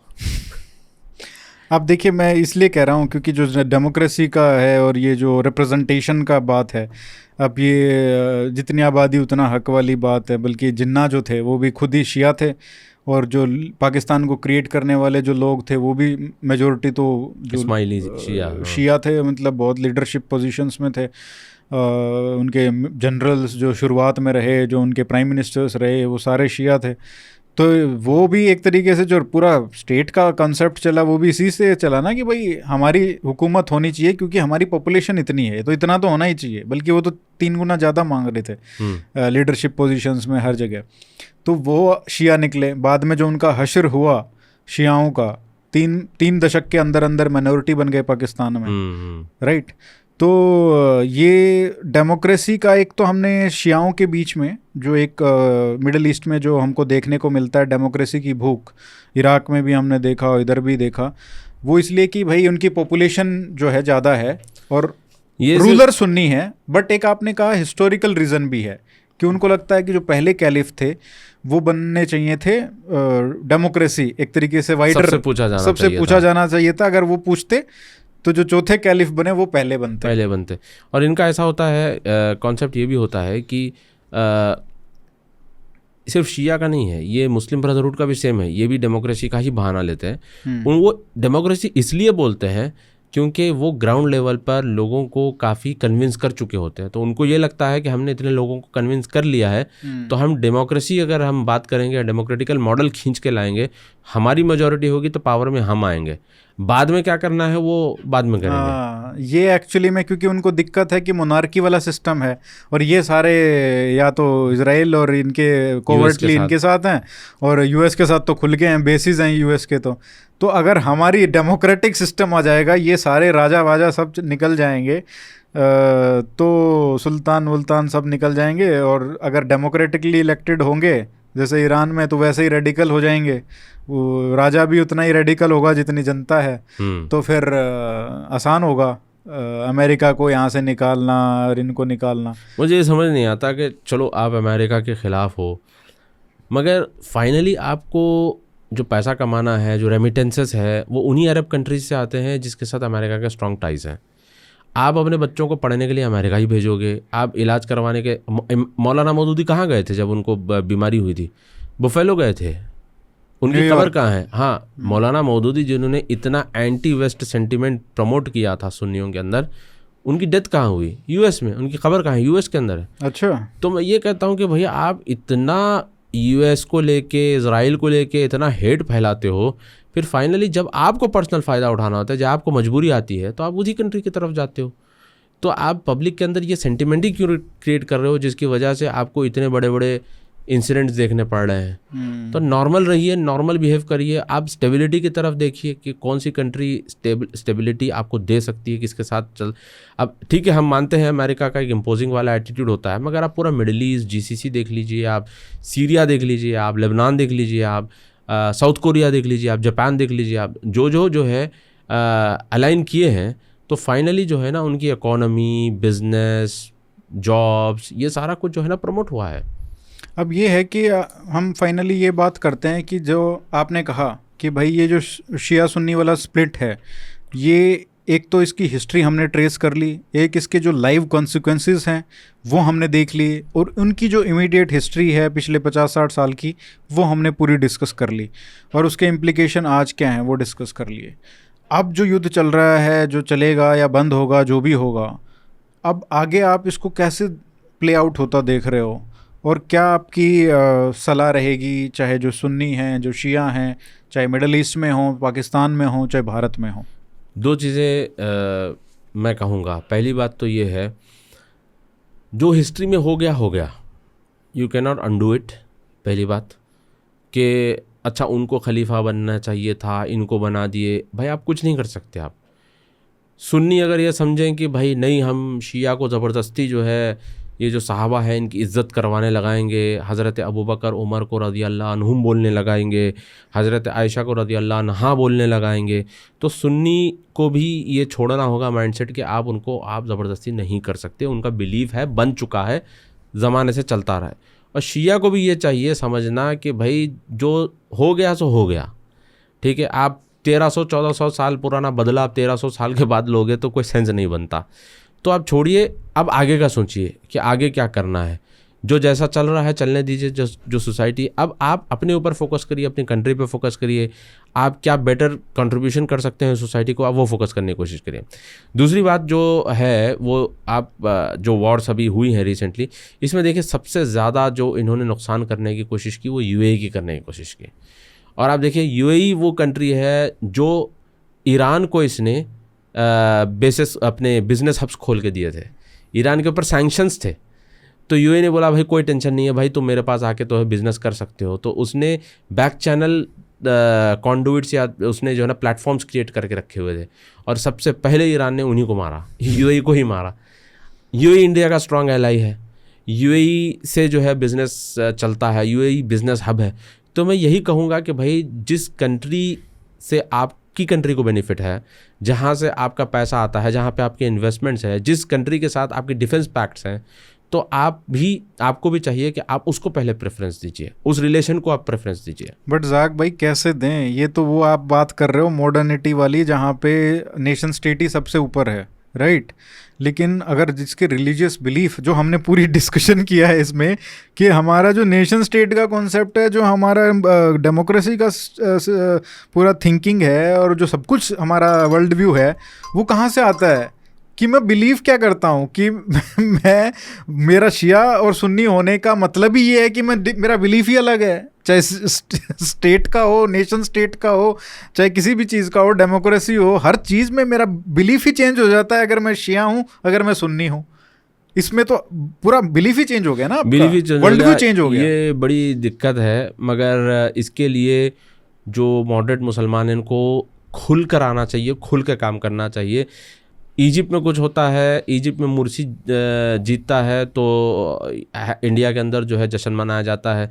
इमाम खमैनी की डेथ वहाँ होती है, तो यहाँ तो डायरेक्ट जो ये लिंक है, ये लिंक इसलिए है क्योंकि नेशन स्टेट का कॉन्सेप्ट हमारे पास है ही नहीं। हम नेशन को तरजीह नहीं देते। हम बोलने के लिए तो बोलेंगे हम इस मुल्क के लिए खून बहाएं, पसीना बहाएं, हमारे पूर्वजों ने इस देश के लिए ये किया वो किया, जितना देश तुम्हारा है उतना देश हमारा है, डायलॉगबाजी की हद तक ठीक है, मगर जो इसका मैनिफेस्टेशन है ऑन ग्राउंड वो उल्टा ही है, जिसकी वजह से आपकी लॉयल्टी पर सवाल उड़ जाता है कि भाई आप यहाँ के हो, यहाँ का खा रहे हो, यहाँ की पैदाइश है, आपके बाप दादा हिंदू थे, आपकी पूरी नस्ल, आपकी लिनेज पूरी जो है यहाँ की है, तो कहीं कुछ हो जाता है तो आप इतना एग्रेसिव क्यों हो जाते हो? तो ऑब्वियसली मतलब ये चीज़ें आप करते हो इसलिए आपके ऊपर सवाल उठता है। क्या आपको नहीं लगता कि जिस तरीके से क्रिश्चियनिटी में जो एक रिफॉर्म आया कि भाई जो पॉलिटिकल वर्सेस जो पर्सनल स्पेस है, रिलीजियस स्पेस है, वो हो गया, क्या इस तरीके का कुछ ये इसमें भी आएगा ताकि जो कैथोलिसिज्म है और जो क्रिश्चियनिटी में हुआ जो स्प्लिट था वो रिजॉल्व हो गया अल्टीमेटली, नॉट इन द, मतलब आज भी थोड़ा बहुत बैंटर चलता है but it doesn't impact Jio politics. हाँ, जियो पॉलिटिक्स के हद तक खत्म हो गया ना वो। तो उन्होंने किया, उनके जो पॉलिटिकल लीडर्स थे और उनके जो रिलीजियस लीडर्स थे दोनों अलाइन हुए और दोनों ने मिल के तय किया कि चर्च और स्टेट को हम अलग करेंगे, और फाइनली उन्होंने किया। आज भी ऐसा नहीं है कि प्रोटेस्टेंट कैथलिक भी इसमें चलता रहता है। ये इनको बोलेंगे कि भाई आप जॉर्जिया जा रहे हो तो आप फलां चर्च में प्रे नहीं कर सकते, आपकी प्रेयर्स कबूल नहीं होगी। वो थियोलॉजिकल पॉइंट ऑफ व्यू से तो ठीक है, डिफरेंसेस रहेंगे, मगर इतना नहीं कि ये पूरा जियोपॉलिटिकल इम्प्लीकेशंस इससे क्रिएट हो जाएं। मगर कि मेरी स्टेट की थिंकिंग ही उसी से डिफाइन हो रही है। मुसलमानों में ये सोच लाना बहुत ज़रूरी है और इसके लिए उलमा का बहुत बड़ा रोल है और पॉलिटिकल लीडर्स का बहुत बड़ा रोल है, क्योंकि हमारे जो रिप्रेजेंटेटिव्स भी हैं और पॉलिटिकल लीडर्स भी हैं वो अपना जो स्पीच होती है वो शुरू ही इससे करते हैं, अस्सलाम वालेकुम रहमतुल्लाहि व बरकातहू, कैसा हराया, पूरा बुमराह को हरा कर दिया, मतलब रिलीजन को लेके आ जाते हैं। तो जब तक आप रिलीजन को खींच के पॉलिटिकल लीडर्स और मुसलमानों के जो रिप्रेजेंटेटिव्स हैं ये जब तक रिलीजन को इस्तेमाल करना बंद नहीं करेंगे तो चर्च और स्टेट तो सेपरेट हो ही नहीं सकता। आई थिंक हिमालयन एफर्ट इसमें लगेगा और अभी तो कोई रास्ता दिख नहीं रहा, बट एक रास्ता ये है कि जो स्टेट्स मॉडर्निटी की तरफ जा रही हैं, जो जीसीसी कंट्रीज हैं, यूएई हो गया, सऊदी भी, तो रास्ता इसका ये है कि जो मॉडर्न मुस्लिम कंट्रीज हैं उनको मतलब एम्पलीफाई किया जाए, उनको एग्जाम्पलीफाई किया जाए। और ईरान भी, मतलब अगर आप देखो 79 से पहले जो वहाँ पे शाह का जो रूल था वो ठीक है, डेस्पोटिक था, ऑथोरिटेरियन था, बहुत सारे जुल्म उसने किए और इसीलिए रेवोल्यूशन हुआ भी, बट उसका जो सोसाइटी के प्रति वैसे अप्रोच था लिबरल वाला, आई थिंक उस टाइप का कुछ अगर मिक्स आ जाए ईरान में तो आई थिंक ये जो अरब वर्सेस पर्शियन और ये सब सारा इतना खून खराबा है ये भी बंद हो सकता है। ईरान की जो मेजॉरिटी पॉपुलेशन है वो सेक्युलर है। अब ये जो जमाल कुद्दू का गाना सुने थे, अब याद है? हाँ, ये ओरिजिनल ईरानी गाना है। ऐसे बहुत ईरानी गाने हैं ईरान के अंदर। उनका तो बहुत रिच आर्ट और कल्चर, उनका रिच आर्ट है और उनका काफ़ी जो है ये मतलब उनकी हिस्ट्री रही है और बहुत सेकुलर लोग होते हैं ईरानी लोग। अभी 2 दिन पहले मैं एक पॉडकास्ट पे था, आमिर पास नाम का ईरानी हमारे साथ बैठा था, बहुत ही ओपन माइंडेड, बहुत ही सेकुलर माइंडेड। तो ऐसा नहीं है कि ये लोग, तो मैं यही कहूँगा कि जैसे हम ये प्रॉब्लम पे बात तो कर रहे हैं, इसका सोल्यूशन यही है कि जो मॉडर्न कंट्रीज़ हैं इनको प्रमोट किया जाए, इनको एग्जाम्प्लीफाई किया जाए, इनको as a Muslim hero present किया जाए। जैसे यूएई हो गया या सऊदी अरब के अंदर चेंजेस आ रहे हैं, या फिर बहरीन है, या फिर जो है आप यूँ समझिए कि ईरानी जो सेकुलर टाइप के जो ईरानी होते हैं, इस तरह से अजरबैजानी होते हैं। बट बहुत सारे लोग ये बोलते हैं ज़ाक भाई कि अभी भी कि बेशक जो ये रूलर्स तो मतलब इस टाइप का आउटलुक दिखा रहे हैं कि भाई हम सेकुलर हैं, हम ऐसे मॉडर्न हैं और हम इस टाइप की स्टेट क्रिएट कर रहे हैं जहाँ पे इस टाइप की चीज़ें सब अलाउड हैं, एक मतलब आइडियल वेस्टर्न कंट्री का सेटअप दुबई हो गया और ये सब स्टेट्स सिटीज़ बन रही हैं। बट जो आम लोग हैं, जैसे वहाँ की जो जनता है, वो सुन्नी होके भी आज भी ईरान को सपोर्ट कर रही है इस फाइट में, क्या ये सही है या इसमें कुछ गड़बड़ है? नहीं, सही नहीं है, बिल्कुल सही नहीं है, ऐसा नहीं होना चाहिए। नहीं मतलब होना नहीं चाहिए, बट हो रहा है कुछ हद तक जो सुन्नी मगर वहाँ पे इसमें ऐसा है कि यूएई में जितने अरेस्ट हुए हैं तो मेजॉरिटी ये देखने में आया है कि वो साउथ एशिया के लोग ज़्यादा हैं, इंडिया, पाकिस्तान, बांग्लादेश, इधर के ज़्यादा है। बहुत कम आपको मिलेंगे कि वो इमराती है और फिर वो इमरात में रहते हुए वो ईरान को सपोर्ट करे, ऐसा नहीं देखोगे आप। या बहरीन में हुआ है कुछ इंसिडेंट्स, वहाँ तो मेजॉरिटी 70% शिया है, तो उन लोगों ने ये किया है। बहरीन में इंसिडेंट देखने में आए हैं। यूएई में जो ज़्यादातर इंसिडेंट देखने में आए वो इंडिया पाकिस्तान के लोग ज़्यादा पकड़े गए हैं, क्योंकि हमारे पास ऐसा है कि भाई आप जिस कंट्री में रहते हो वहाँ लॉयल्टी नहीं दिखाते, जिस कंट्री में कमाने जाते हो वहाँ लॉयल्टी नहीं दिखाते, एक तीसरे कंट्री के लिए लॉयल्टी दिखाते हो जहाँ कभी ज़िंदगी में गए नहीं, ना आपने वहाँ पैसा कमाया है, ना आप कभी जाओगे। यही तो है रिलीजन जो इंस्पायर्ड करता है सब चीज़ों को, यही बात है। और इसमें फैमिलीज़ झेलती हैं, इसका जो खुमियाजा है ना, वो बेचारे जो गरीब लोग हैं उनकी फैमिलीज़ को झेलना पड़ता है सारी चीज़ें। बट लेट्स होप कि बेटर सेंस प्रिवेल्स और ये एक रिफॉर्मेशन जो है, रेनेसां जो एक पेंडिंग कहेंगे कि टास्क है इस्लामिक सोसाइटीज़ में, वो आए, और ताकि जो पूरा जो जियोपॉलिटिक्स है जिसकी वजह से इतने हज़ारों लाखों लोग मारे जा चुके हैं पिछले 100 साल में तो खासकर, तो वो अगर बंद हो जाए। और यहाँ पे तो न्यूक्लियर वॉर की बातें हो रही हैं, अभी थर्ड वर्ल्ड वॉर की बातें हो रही हैं इस कॉन्फ्लिक्ट की वजह से, तो ये कहीं ना कहीं हमेशा के लिए रुक जाए जैसे यूरोप में रुक गए जी। तो let's hope for the best. और ज़ाक भाई आप आए, इतनी रात हो गई है, 12 बज गए, तो थैंक यू सो मच, और हम फिर मिलते रहेंगे। नहीं, definitely, thank you so much, बहुत एजुकेटिव था ये, तो हम आपसे ऐसे ही क्लासेस लेते रहेंगे। नहीं, definitely, my pleasure, thank you sir.